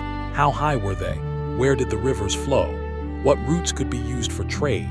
Which native nations lived in each region? What resources existed? The expedition was gathering answers 1 mile at a time. As they moved farther north, they approached regions where the Missouri became more difficult. The river split, channels twisted. The men sometimes had to decide which direction to follow. At times, Lewis climbed higher ground to study the landscape. From above, he could see the river winding through the plains.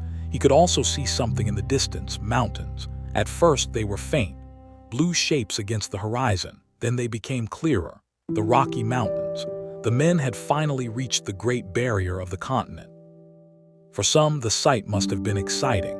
After months of travel, they had reached a place that had been almost impossible to imagine from the east. But Lewis understood the problem immediately. The river would not make the crossing easy. The Missouri River continued toward the mountains, but its upper reaches became increasingly difficult to navigate. Eventually, the expedition would have to leave the boats behind. They would have to travel overland. That meant carrying supplies, finding horses, crossing steep terrain, and surviving in a much colder environment. The men had spent months traveling by water. Now their entire method of movement was about to change. Before reaching the mountains, they encountered the Mandan and Hidatsa villages. The expedition decided to spend the winter nearby. This was a practical decision. Winter travel through the northern plains could be extremely dangerous. Snow, cold, ice, limited food. The men needed a secure place to wait for spring. They established a winter camp. They called it Fort Mandan. The fort was not a huge military installation. It was a practical settlement made from logs. The men built walls, cabins, storage areas, defensive structures. Inside, they could shelter from the cold. Outside, the winter landscape stretched across the plains. The expedition had reached a pause. For several months, the men would not travel west. Instead, they would live at Fort Mandan. This period was extremely important. It gave the expedition time to recover. It also gave Lewis and Clark the opportunity to learn more about the region. They spoke with native people. They gathered information about the country ahead. They learned about rivers, mountains, animals, other nations, and routes toward the west. Among the people they met was a Hidatsa woman named Sacagawea. She was living with her husband, Tausink Charbonneau. Charbonneau had experience with native languages and frontier life. Lewis and Clark believed that having people who could communicate with different native nations would be valuable. Sacagawea also spoke Shoshone. This would become especially important when the expedition reached the mountains. She joined the expedition with her infant son, Jean-Baptiste. Her presence has become one of the most famous elements of the Lewis and Clark story. But at the time, she was simply another member of a difficult journey. She was young, she had a newborn child, and she was traveling into an environment that even experienced explorers found intimidating. The expedition spent the winter preparing. The men repaired equipment, they made clothing, they prepared food, they checked weapons, they organized supplies, they studied maps, and they waited. Outside, winter settled over the plains. The temperature could drop dramatically. Snow covered the ground, the river froze, the days were short. At night, the stars appeared incredibly bright. Inside the fort, the men gathered around fires, they talked, they ate, they repaired equipment, they told stories, perhaps some thought about home. The winter at Fort Mandan must have been filled with small moments. The sound of wood being cut, the smell of smoke, boots drying near a fire, cooking, writing, laughter.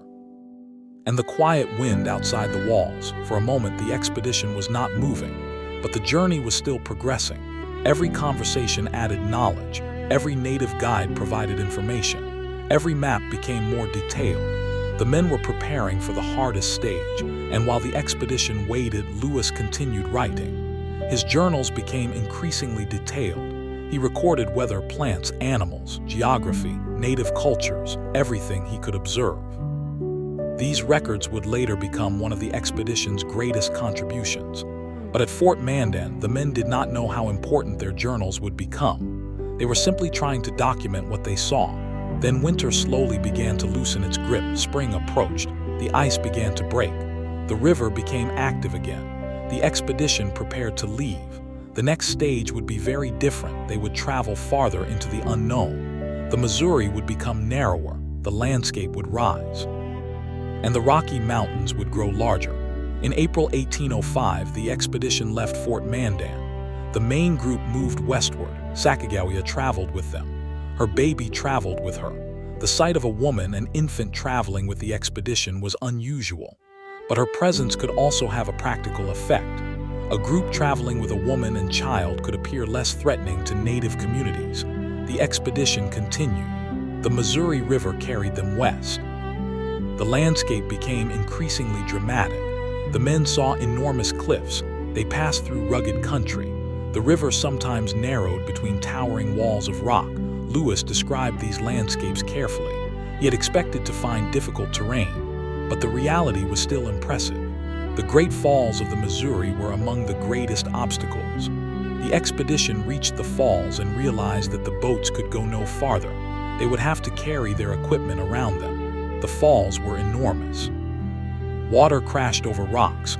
Mist filled the air. The sound could be heard from a distance. For the men, the sight was both beautiful and exhausting. Everything had to be unloaded. The boats could not simply be carried. The equipment had to be moved overland. This meant building a system of carts. The men dragged heavy loads across difficult terrain. They struggled through heat. They fought insects. They crossed rough ground. And they continued. The Great Falls tested their patience. But eventually they passed them. The river opened again. The expedition returned to its boats, and the men continued west. The landscape was now changing rapidly. The mountains were getting closer. Snow remained on distant peaks. The air was cooler. The plains began to rise. The men knew they were approaching the Rockies. They had reached the edge of the world they knew. Beyond the mountains, no American expedition had yet traveled this far. The men were about to enter the true unknown. Lewis moved ahead of the main group. He climbed. He observed. And finally, he reached a ridge. He expected to see a river flowing toward the Pacific. Instead, he saw something that must have been deeply discouraging. Mountains, more mountains, ridge after ridge. The landscape seemed to continue endlessly. The great river they had imagined was not waiting on the other side. The mountains were much larger than expected. The expedition had reached a moment of uncertainty. They had come this far, but they still had to cross. And crossing the Rocky Mountains would be one of the most difficult things they had ever attempted. The men prepared their horses. They carried supplies. They packed their equipment as carefully as possible. Then they began climbing. The comfortable rhythm of the Missouri River was gone. There were no easy currents carrying them forward. Now every mile had to be earned upward, step by step. The horses struggled. The men struggled. The weather became colder. Snow appeared. Trails became narrow. The mountains seemed to have no end. Yet they continued. Somewhere beyond those peaks was the Pacific Ocean. At least that was what they believed. And somewhere between the mountains and the distant coast, they hoped to find a route through. The expedition moved deeper into the Rockies. The trees became taller. The valleys became narrower. Snow covered the higher ground. The men were now completely dependent on the people they met. And soon, their path would lead them to the Shoshone. That meeting would change the expedition, because among the Shoshone was a person connected to Sacagawea. And through that connection, Lewis and Clark would finally obtain something they desperately needed: horses. The journey west was about to become possible again. But first, the mountains would have to be crossed, and the hardest miles of the expedition were still ahead. The mountains rose higher with every mile. For the men of the Corps of Discovery, the Rocky Mountains were no longer a distant shape on the horizon. They were around them, above them, below them, and sometimes directly in front of them. The comfortable rhythm of river travel had disappeared. There was no broad Missouri River carrying the boats westward, no easy current, no familiar shoreline. The men were walking, their horses were carrying what they could, and every step took effort. The air was thinner. The nights were colder. Snow remained on the higher slopes even though summer had already arrived in the lower country. The expedition had entered a world that was completely different from the plains. Tall forests covered the mountain slopes. Streams rushed down narrow valleys. Rocks made the trails difficult. At times, the men had to lead their horses carefully. A single mistake could cause an animal or a person to fall. The mountains were beautiful, but beauty did not make them easy. The expedition needed help more than anything. They needed horses. Their boats were useless here, the supplies were heavy, and the men could not carry everything themselves. So Lewis and Clark hoped to meet the Shoshone. They knew the Shoshone traveled through these mountains. They knew the people had horses. If the expedition could establish peaceful relations, perhaps they could obtain enough animals to continue. But there was another difficulty: language. Lewis could not speak Shoshone. Clark could not speak Shoshone. The expedition needed someone who could communicate. And that was where Sacagawea became especially important. She knew the Shoshone language. She had grown up among the people. Her knowledge could help bridge the gap between the expedition and the Shoshone. The meeting finally came.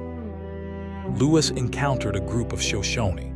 For a moment, everything was uncertain. Two groups stood facing each other. Both had reasons to be cautious. Lewis and his men were strangers. The Shoshone did not know what these strangers wanted. Weapons were present, horses were present, and the mountains offered no easy escape. Then Sacagawea recognized someone. It was her brother, Kamawe. The meeting suddenly became personal. What had begun as a diplomatic encounter became a reunion. Sacagawea had been separated from her people years earlier. Now, unexpectedly, she had found them again. Imagine the emotion of that moment. A young woman who had traveled hundreds of miles into unfamiliar country suddenly standing before people from her childhood. The expedition members could not fully understand everything she felt, but they could see the change. The reunion helped create trust, and trust was exactly what Lewis and Clark needed. The Shoshone agreed to help. They provided horses. They shared information about the mountains. They explained routes. They knew the country. They knew where the trails went. For the expedition, this assistance was invaluable. Without horses, the journey might have stopped. With horses, the men could continue. The expedition prepared to cross the mountains. The continental divide was ahead. Beyond it lay rivers flowing toward the Pacific. But first came the difficult crossing. The trails were steep. Snow covered parts of the route. The men struggled through cold conditions. Their supplies had to be carefully protected. Food was limited. The farther they traveled, the more difficult hunting became. The mountains were not like the plains. There were fewer large herds. The terrain made hunting harder. The expedition depended increasingly on what they had carried. The men were tired, but they continued, one day at a time.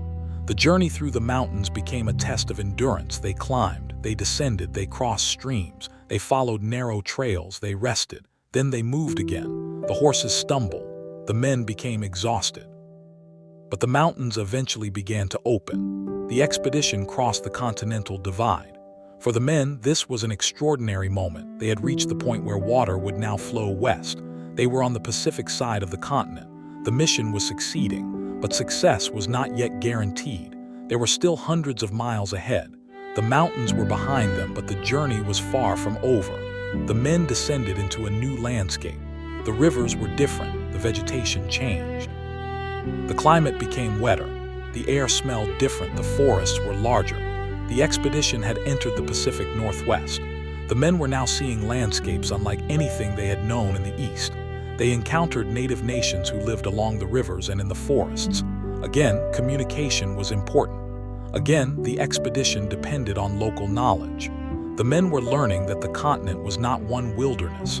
It was many worlds. Each region had its own people, its own environment, its own animals, its own climate. The journey was teaching them how varied the continent really was. Lewis and Clark continued along the rivers. Eventually, they reached the Clearwater River. They traveled downstream. Then they reached the Snake River. And finally, the Great Columbia River. The Columbia carried them toward the Pacific. For the first time, the men could almost feel the end of their westward journey. They had traveled from the Missouri, across the plains, through the Rockies, down the western rivers. Now the Pacific Ocean was close. But even here, the journey was not easy. The Columbia could be dangerous. Strong currents moved through narrow channels. Rocks created hazards. Waterfalls and rapids could threaten the boats. The men had to listen carefully to local guides. Native people who lived along the river understood its dangers. The expedition continued. And then, after months of travel, they heard something different, the sound of the ocean. The river widened. The landscape changed. The air was filled with the smell of salt. And finally, the expedition reached the Pacific Ocean. The journey west was complete. For a moment, the men had reached the edge of the continent. Imagine standing there in 1805. Behind you are thousands of miles of rivers, plains, and mountains. Ahead of you is the Pacific. There are no roads, no railroads, no cities, no highways, only ocean. The men had made it. Lewis recorded the moment. Clark mapped the area. The expedition established a winter camp nearby. They named it Fort Clatsop. It would become their home for several months. But reaching the Pacific was not the end of the expedition. They still had to return. This was one of the most important facts of the journey. They had crossed the continent once, now they had to cross it again. The men spent the winter at Fort Clatsop. The Pacific Northwest was wet. Rain fell frequently. The ground became muddy. Clothing became difficult to keep dry. The fort was simple. The men built it from logs. Inside, they cooked, they slept, they repaired equipment, they recorded observations, they prepared for the return journey. The winter was not comfortable, but compared with the mountains, the men had a place to rest.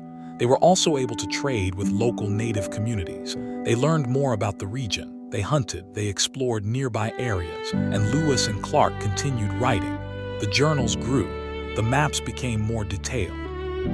The expedition had accomplished much of its scientific mission, but they still had to get home. In the spring of 1806, the expedition prepared to leave. They packed their equipment, they gathered their maps, they prepared their boats, and then once again they began moving east. The direction had changed, but the challenges had not disappeared. The men now knew what the mountains looked like. They knew how difficult the route could be, but they still had to cross them. They traveled back along the Columbia. Then they moved toward the mountains. Eventually, they reached the area where they had crossed before, but this time they faced a new problem. The mountains were still covered with snow. The return journey would be difficult. The expedition decided to wait for better conditions. When the time came, they separated into smaller groups. This allowed them to explore more territory. Lewis and Clark had realized that their mission was not simply to travel back. They still wanted to gather information.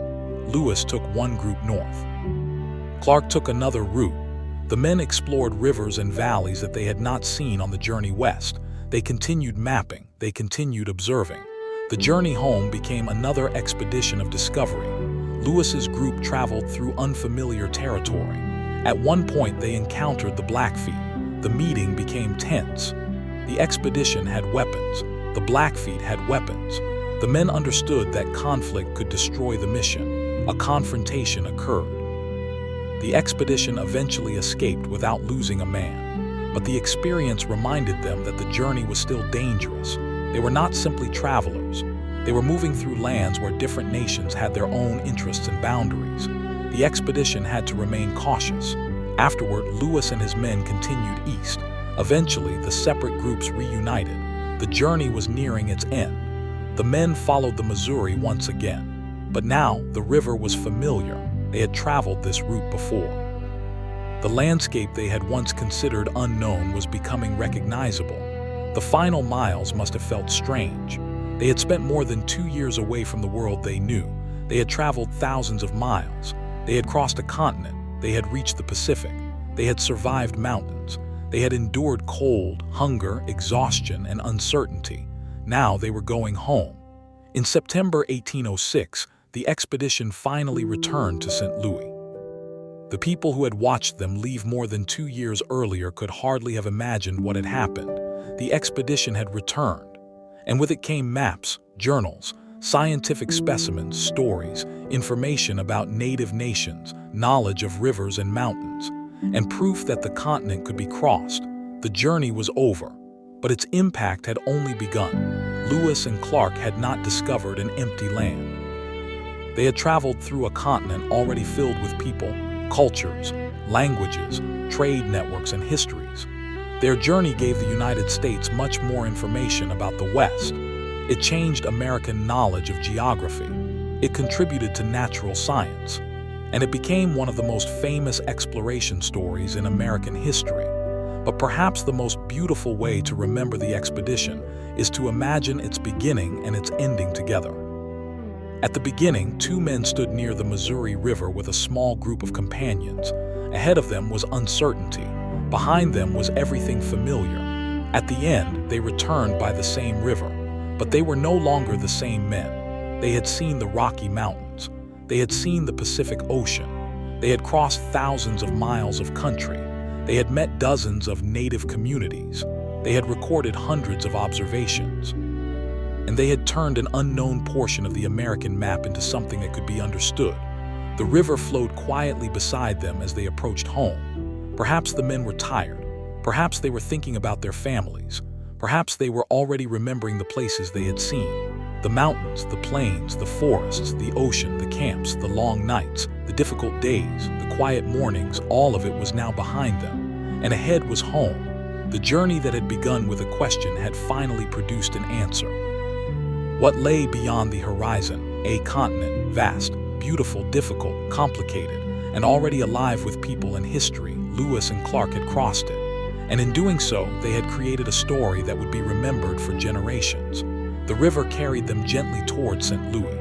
The wilderness slowly disappeared behind them, and the great journey of the Corps of Discovery was finally coming home.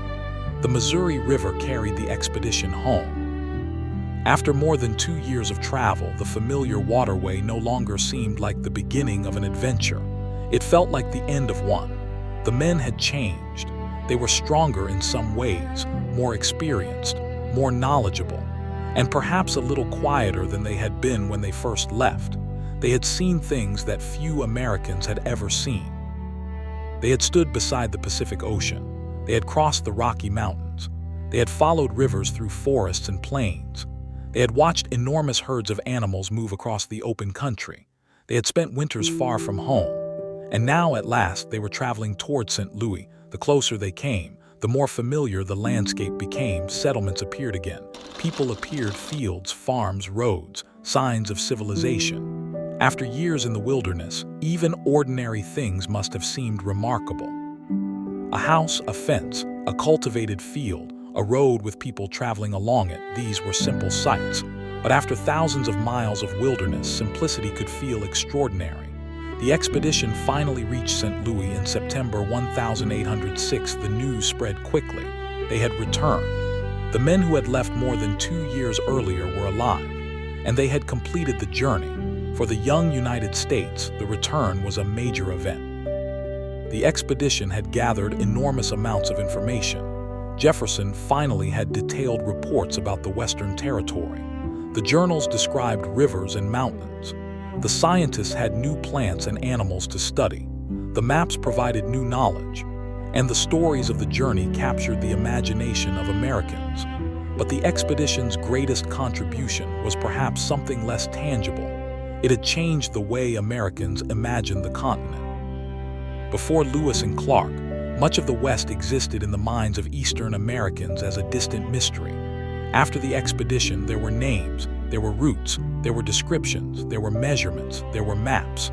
The continent was still enormous, still difficult, still filled with uncertainty. But it was no longer quite as unknown. Lewis and Clark had returned with evidence. The journey had also demonstrated the importance of native knowledge.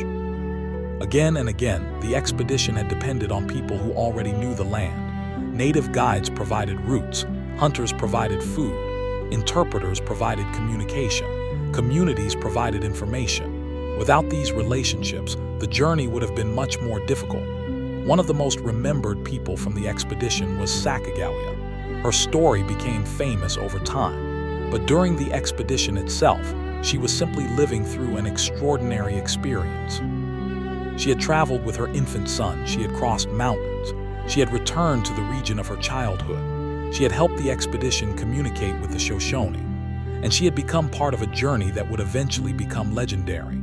Her presence also reminds us that the expedition was not made up only of the two famous leaders.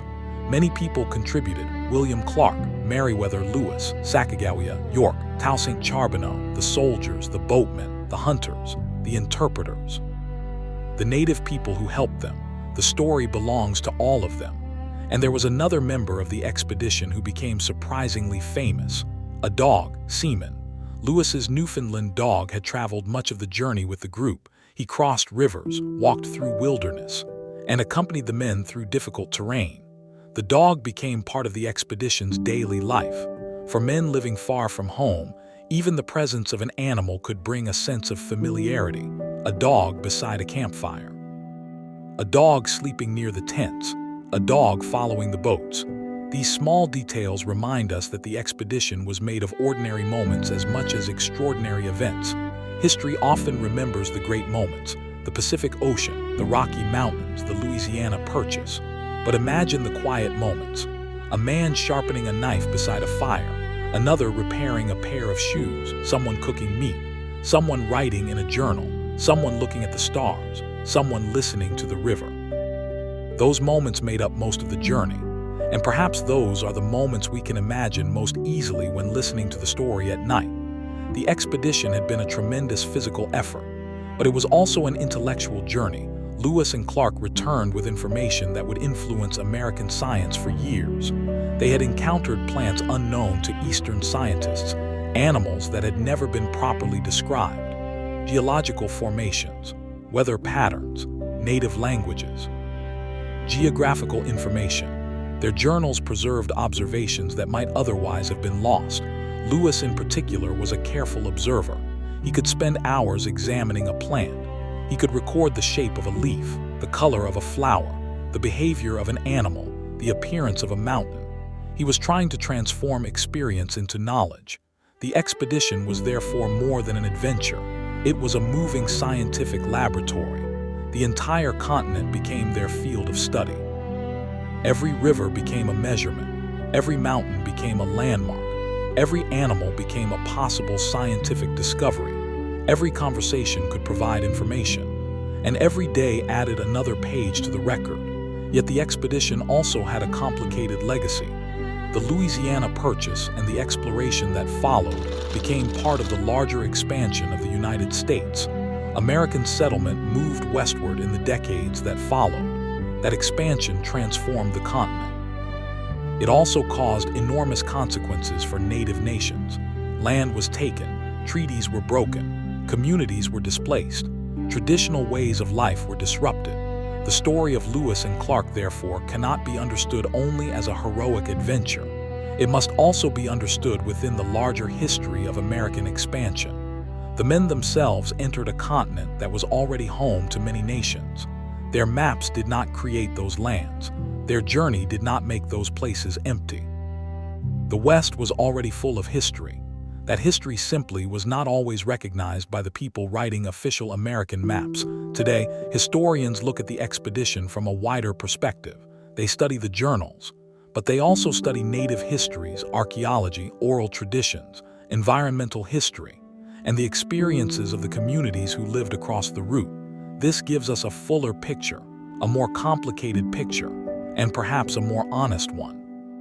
The expedition remains remarkable, but it is remarkable not because Lewis and Clark discovered a blank world. It is remarkable because they traveled through an enormous and complex world that they barely understood. They were observers, visitors, and students of a continent whose knowledge already belonged to many people.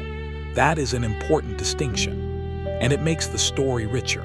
After returning to St. Louis, Lewis eventually became governor of the Louisiana Territory.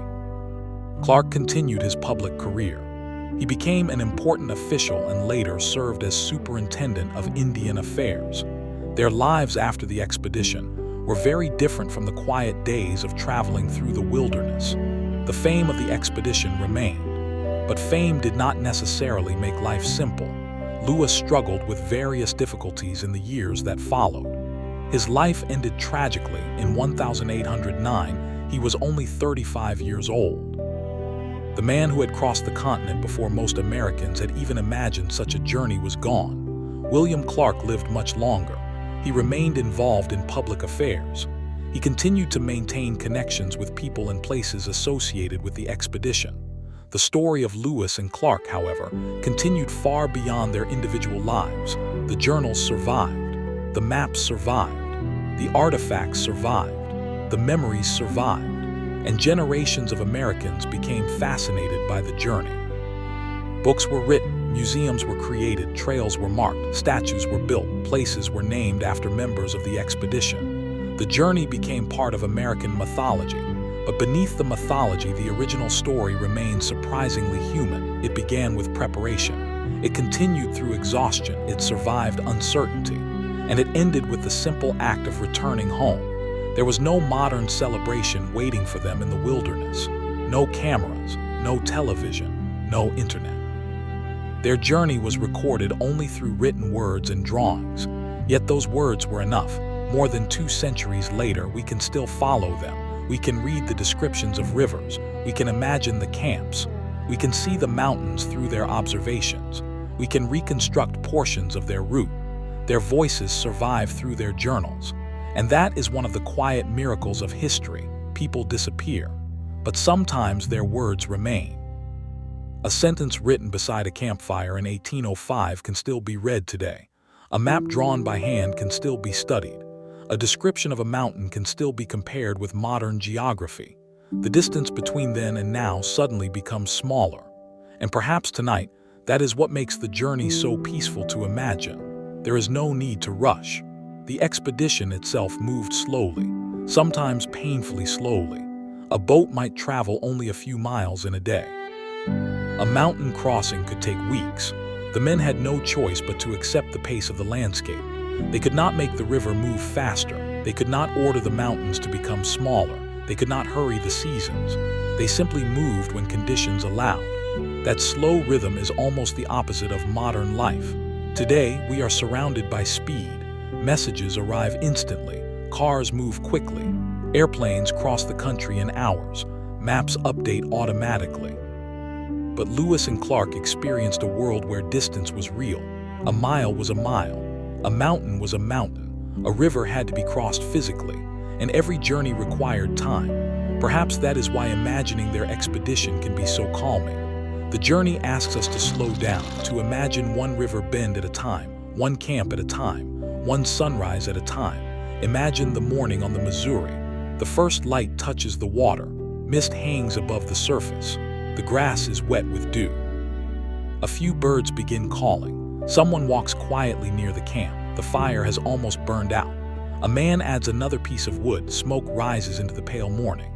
The river moves steadily. No traffic, no engines, no city noise, only water, wind, birdsong, and footsteps. The men prepare breakfast. Then the boats are loaded, the ropes are checked, the supplies are secured, and gradually the expedition begins moving again. The river carries them forward. The shore moves slowly past trees, grass, rocks, birds.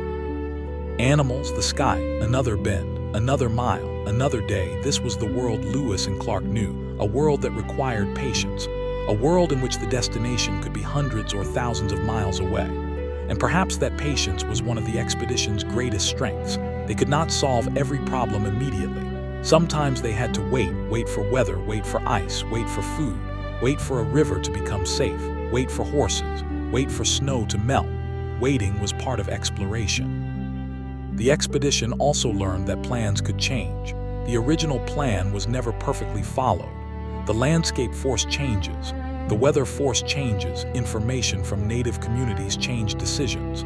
The mountains changed the route. The rivers changed the pace. The men adapted. That flexibility helped them survive. It also reflects something important about exploration. A map is a plan. The landscape is reality. And reality always has the final word. Lewis and Clark learned that again and again. Perhaps the most dramatic example came when they first saw the Rocky Mountains. They expected mountains, but they did not expect such an enormous wall of peaks. The landscape forced them to reconsider what they believed. They had to find another route. They had to obtain horses. They had to trust people who knew the mountains. They had to move forward without certainty. And eventually they succeeded. That pattern repeated throughout the journey: problem, pause, adaptation, progress, another problem, another adaptation. The expedition moved forward not because everything went according to plan, but because the men learned how to change the plan. That may be one of the quietest lessons of the journey. The journey home was therefore not simply a return. It was the final part of the education. The men now understood the continent differently. They knew how powerful the rivers could be. They knew how quickly weather could change. They understood the importance of local knowledge. They knew that the mountains were larger than they had imagined. They had seen the Pacific. They had learned that the continent could be crossed, but they also knew that it demanded respect. When the expedition finally reached St. Louis, the enormous journey became history. The men stepped onto familiar ground. People gathered around them, questions were asked, stories were told, the journals were examined, the expedition's findings were sent east, and gradually the journey became legend. But imagine one final quiet moment, after all the celebrations, after all the questions. After the maps were unpacked, after the stories were told, imagine one of the men sitting quietly beside a river again. Perhaps he is no longer in the wilderness, perhaps he is home. But the sound of flowing water brings back memories. He remembers the Missouri, the plains, the mountains, the Pacific, the cold mornings, the campfires, the long marches, the men who traveled beside him. He remembers the days when the future was uncertain, and perhaps he realizes something. The journey was never only about reaching the Pacific. It was about everything that happened along the way. Every mile changed them. Every encounter taught them something. Every difficult day added another part to the story. And now the journey is finished. The river continues flowing. It does not know that history was made beside it. It simply moves. As it moved in 1804, as it moved in 1805, as it moved in 1806, and as it will continue moving long after we are gone. The mountains remain. The rivers remain. The plains remain. The forests remain. The landscapes that Lewis and Clark saw have changed in many places, but the great geography of the continent still surrounds us. And if we imagine ourselves standing there on a quiet evening, far from the noise of modern life, perhaps we can almost hear the expedition again. The soft movement of water, the creaking of a wooden boat, the distant sound of an animal, a small fire crackling in the darkness, men speaking quietly, then silence. Above them, the stars, thousands of stars, unchanged from the sky they saw more than 2 centuries ago. The same stars watched the expedition leave. The same stars watched them cross the plains. The same stars hung above the Rocky Mountains. The same stars watched the Pacific, and the same stars watched them return. The journey of Lewis and Clark was enormous, but under the night sky it must sometimes have felt very small. A few people, a few boats, a few horses moving slowly across a continent. Yet those few people left behind a story that would last for generations. A story of curiosity, a story of endurance, a story of friendship, a story of uncertainty, a story of discovery. And a story of a young nation trying to understand the enormous world that had suddenly become part of its future. Tonight, we can let that story become quiet. The Missouri River is calm. The grass moves gently in the night wind. The fire has become a soft glow. The men have finished their work. The boats are resting beside the shore. Tomorrow will bring another day. But tonight there is nothing left to do. The journey is complete. The map is drawn. The journals are written. The mountains have been crossed. The Pacific has been reached, and home has been found. So let the river carry the story away now, slowly, quietly, one bend at a time. Let the plains disappear into darkness. Let the mountains become distant silhouettes. Let the sound of the water grow softer. And as the final image fades, remember the simple rhythm of the expedition. Wake, travel, observe, learn, rest, and continue. That was how Lewis and Clark crossed America, not in a single heroic moment, but through thousands of ordinary moments. One step, 1 mile, one river, one night, one morning, until the unknown became a journey, and the journey became history. Good night. And may the quiet spirit of that long journey across America stay with you as you drift peacefully into sleep. Beyond the journey, the expedition was over, but the journey had not truly ended. In some ways, the most important part was only beginning. Lewis and Clark had returned to St. Louis with notebooks filled with observations. They carried maps. They carried specimens. They carried stories. But most importantly, they carried knowledge that would slowly travel eastward. The information collected by the expedition would be studied by scientists, government officials, mapmakers, and future explorers. The blank spaces on many American maps began to change. Rivers received more accurate descriptions. Mountain ranges became better understood. New plants and animals entered scientific records. And the enormous Western territory became more familiar to people who had never seen it. Yet the maps could never capture everything. A map could show a river, it could show a mountain, it could show a trail, but it could not show the feeling of standing beside a river at sunrise. It could not show the sound of wind moving through prairie grass. It could not show the silence of a mountain valley. It could not fully describe the communities that had lived there for generations. And it could not explain the relationship between people and the land. That was something the expedition could only partially understand. The West was not simply geography, it was home. For countless native nations, the rivers and plains were part of an ancient world of memory, tradition, trade, family, and spiritual life. The expedition entered that world as visitors. Sometimes they were welcomed. Sometimes they were viewed with caution. Sometimes they depended completely on the generosity and knowledge of the people they met. The men of the Corps of Discovery could not have crossed the continent alone. The land itself taught them that. A mountain trail could be found because someone already knew it. A river crossing could be made safer because local people understood the current. Food could be found because hunters knew the animals. A language barrier could be crossed because interpreters knew the words. The expedition's success was therefore connected to many people whose names were not always recorded. That is one of the quieter truths hidden beneath the famous story. History often remembers leaders, but journeys are made possible by many hands. Someone cooks, someone repairs, someone carries, someone guides, someone warns, someone shares, someone explains. The Corps of Discovery was a small community moving through a much larger world. For more than 2 years, the men depended on one another.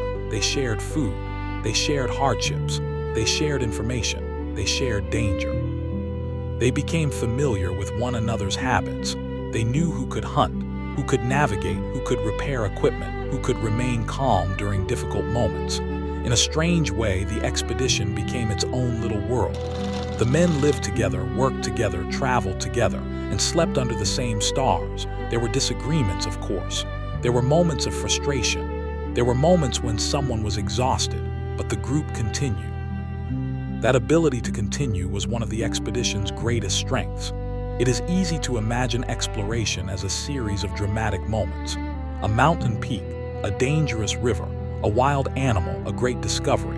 But most exploration is much quieter. It is repetition, the same work, the same equipment, the same river, the same boots, the same camp every day. That is what makes the achievement so remarkable. Lewis and Clark did not cross the continent because they were fearless every morning. They crossed it because they kept moving even when the journey became difficult. Perhaps there were mornings when a man woke up tired. Perhaps there were days when the weather was miserable. Perhaps there were evenings when someone wondered how much farther they still had to go. But the next morning arrived, and they started again. That simple rhythm carried them thousands of miles. Today, the route of the expedition can be followed on modern maps. We can see where they traveled. We can identify many of the rivers. We can locate mountain passes. We can visit places connected to the journey. But the experience itself can never be completely recreated. The world has changed. The sounds are different, the roads are different, the settlements are different, the wilderness has changed. Yet some landscapes remain recognizable. A river still flows, a mountain still rises, a wide prairie still stretches toward the horizon. And when someone stands there quietly, it is possible to imagine the expedition passing through. Perhaps a boat once moved along that water. Perhaps a camp once stood nearby. Perhaps someone sat beside a fire and wrote a few lines in a journal. That is one of the special qualities of historical landscapes. They can hold layers of time. The present sits above the past. The modern world continues its activities. But underneath it, another world remains. Lewis and Clark's world was one of slow movement. If the men wanted to know what lay ahead, they had to travel there. If they wanted to understand a river, they had to follow it. If they wanted to know the height of a mountain, they had to climb or measure it. There was no instant answer. There was only observation that required patience, and patience shaped the expedition. Perhaps that is why their journals contain so many details: a plant, a bird, a river, a hill, a weather change, a conversation, a distance. The world was being recorded one observation at a time. The expedition's scientific work was especially important because some of the plants and animals they encountered were unfamiliar to American scientists. Lewis carefully described them. He collected specimens when possible. He tried to understand how they lived. This was part of the larger scientific spirit of the early 19th century. People were beginning to catalog the natural world more systematically. Exploration and science were closely connected. Every expedition could reveal something new. A plant could become a scientific discovery. An animal could change understanding. A mountain range could alter a map. A river could change an entire theory of geography. Lewis and Clark were participating in that world of discovery, but they were also living in a world where scientific knowledge was incomplete. They made mistakes. They misunderstood some things. They sometimes expected geography to behave differently than it actually did. That is another reason the expedition is interesting. They were not walking through a world they understood. They were learning as they went. And sometimes learning meant discovering that their expectations were wrong. The Rocky Mountains were a perfect example. They expected mountains, but they did not understand how extensive the mountain system would be. They expected a relatively simple route across the continent. Instead, they found enormous ridges, difficult trails, snow, and complicated terrain. The landscape forced them to revise their assumptions. This happened repeatedly. The expedition was a lesson in humility. Nature was always larger than the map. The land always had another surprise. The next river bend could reveal something unexpected. The next valley could look completely different. The next mountain could be higher than the last. That uncertainty made the journey difficult, but it also made it exciting. Imagine the feeling of seeing something that no one from your community had described before. Imagine writing down the first detailed notes about an unfamiliar animal. Imagine reaching a ridge and seeing an enormous valley opening below. Imagine hearing the Pacific Ocean for the first time after traveling across a continent. Those moments must have felt extraordinary, and yet the men continued. They did not have time to stop for long. The journey always demanded another mile, another decision, another camp, another morning. The expedition's return journey may have been psychologically different from the journey west. On the way west, every landscape was new. Every river bend created uncertainty. On the way east, some of the route was familiar. The men knew the general direction. They knew the mountains they had already crossed. They knew the rivers. They knew that home was ahead. That knowledge must have provided comfort. But the return was not easy. They were still thousands of miles from St. Louis. They were still carrying equipment. They still had to cross difficult terrain, and they still depended on the weather. Home was closer. But it was not yet home. That distinction matters. Sometimes the final miles of a journey can feel longer than the first. The excitement of discovery is gone. The body is tired. The mind is thinking about familiar people and places. Every day becomes another day until home. But eventually the familiar landscape appeared. The Missouri River became recognizable. The settlements increased. And then St. Louis was there. The expedition had returned. The Great Circle was complete. The men who had left in 1804 came home in 1806. They had changed the map. But they had also changed themselves. Lewis would never again be simply the army officer who had lived in the East. Clark would never again be simply another military officer. They had become explorers. Their names would remain connected to the American West, but the expedition also changed the country around them. The United States would continue expanding westward. More travelers would follow: traders, settlers, military expeditions, scientists, missionaries, and eventually railroads. The routes that once required months of difficult travel would eventually become connected by roads and railways. The continent would become increasingly interconnected. Cities would grow, farms would spread, and the landscapes Lewis and Clark had seen would change. This is where the story becomes complicated. The expedition itself was relatively small, but the larger expansion it helped inform would have enormous consequences. Native nations would experience increasing pressure. Their lands would be taken. Populations would suffer. Treaties would be violated. Traditional ways of life would be disrupted. The same West that appeared as a great opportunity to American expansionists was home to other peoples who already had their own histories and futures. So today, the Lewis and Clark expedition is remembered in different ways. For some, it represents exploration. For others, it represents the beginning of a period of increasing American expansion into native homelands. Both parts of the history matter. The journey was remarkable. Its consequences were complicated. Understanding both allows us to see the expedition more clearly. History does not have to be a simple story of heroes and villains. Real history is usually more human than that.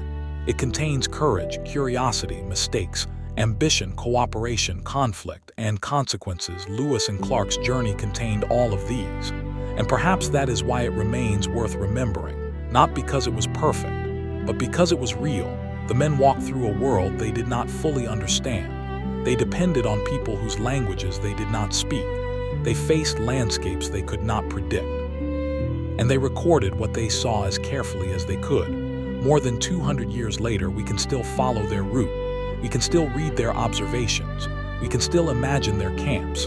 And we can still hear the quiet movement of the rivers they followed. Imagine the Missouri again. The evening is approaching. The sunlight is fading. The surface of the river reflects the last pale light of the sky.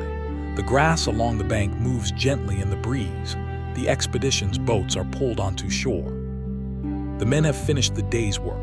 A small fire burns, someone prepares food, someone checks equipment, someone writes, the others begin settling down. The wilderness becomes quiet. Above them, the first stars appear. The men look upward. Perhaps they think about home, perhaps they think about tomorrow, perhaps they simply enjoy the silence. There is no hurry. The river does not hurry, the stars do not hurry, the night does not hurry.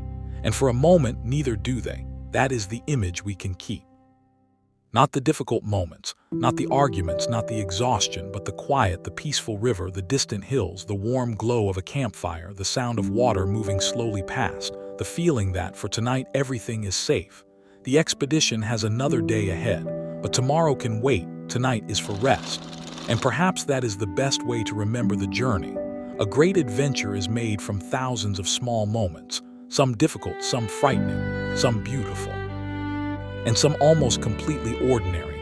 Lewis and Clark experienced all of them. They traveled farther than most Americans of their generation could imagine. They crossed the continent. They reached the Pacific. They returned.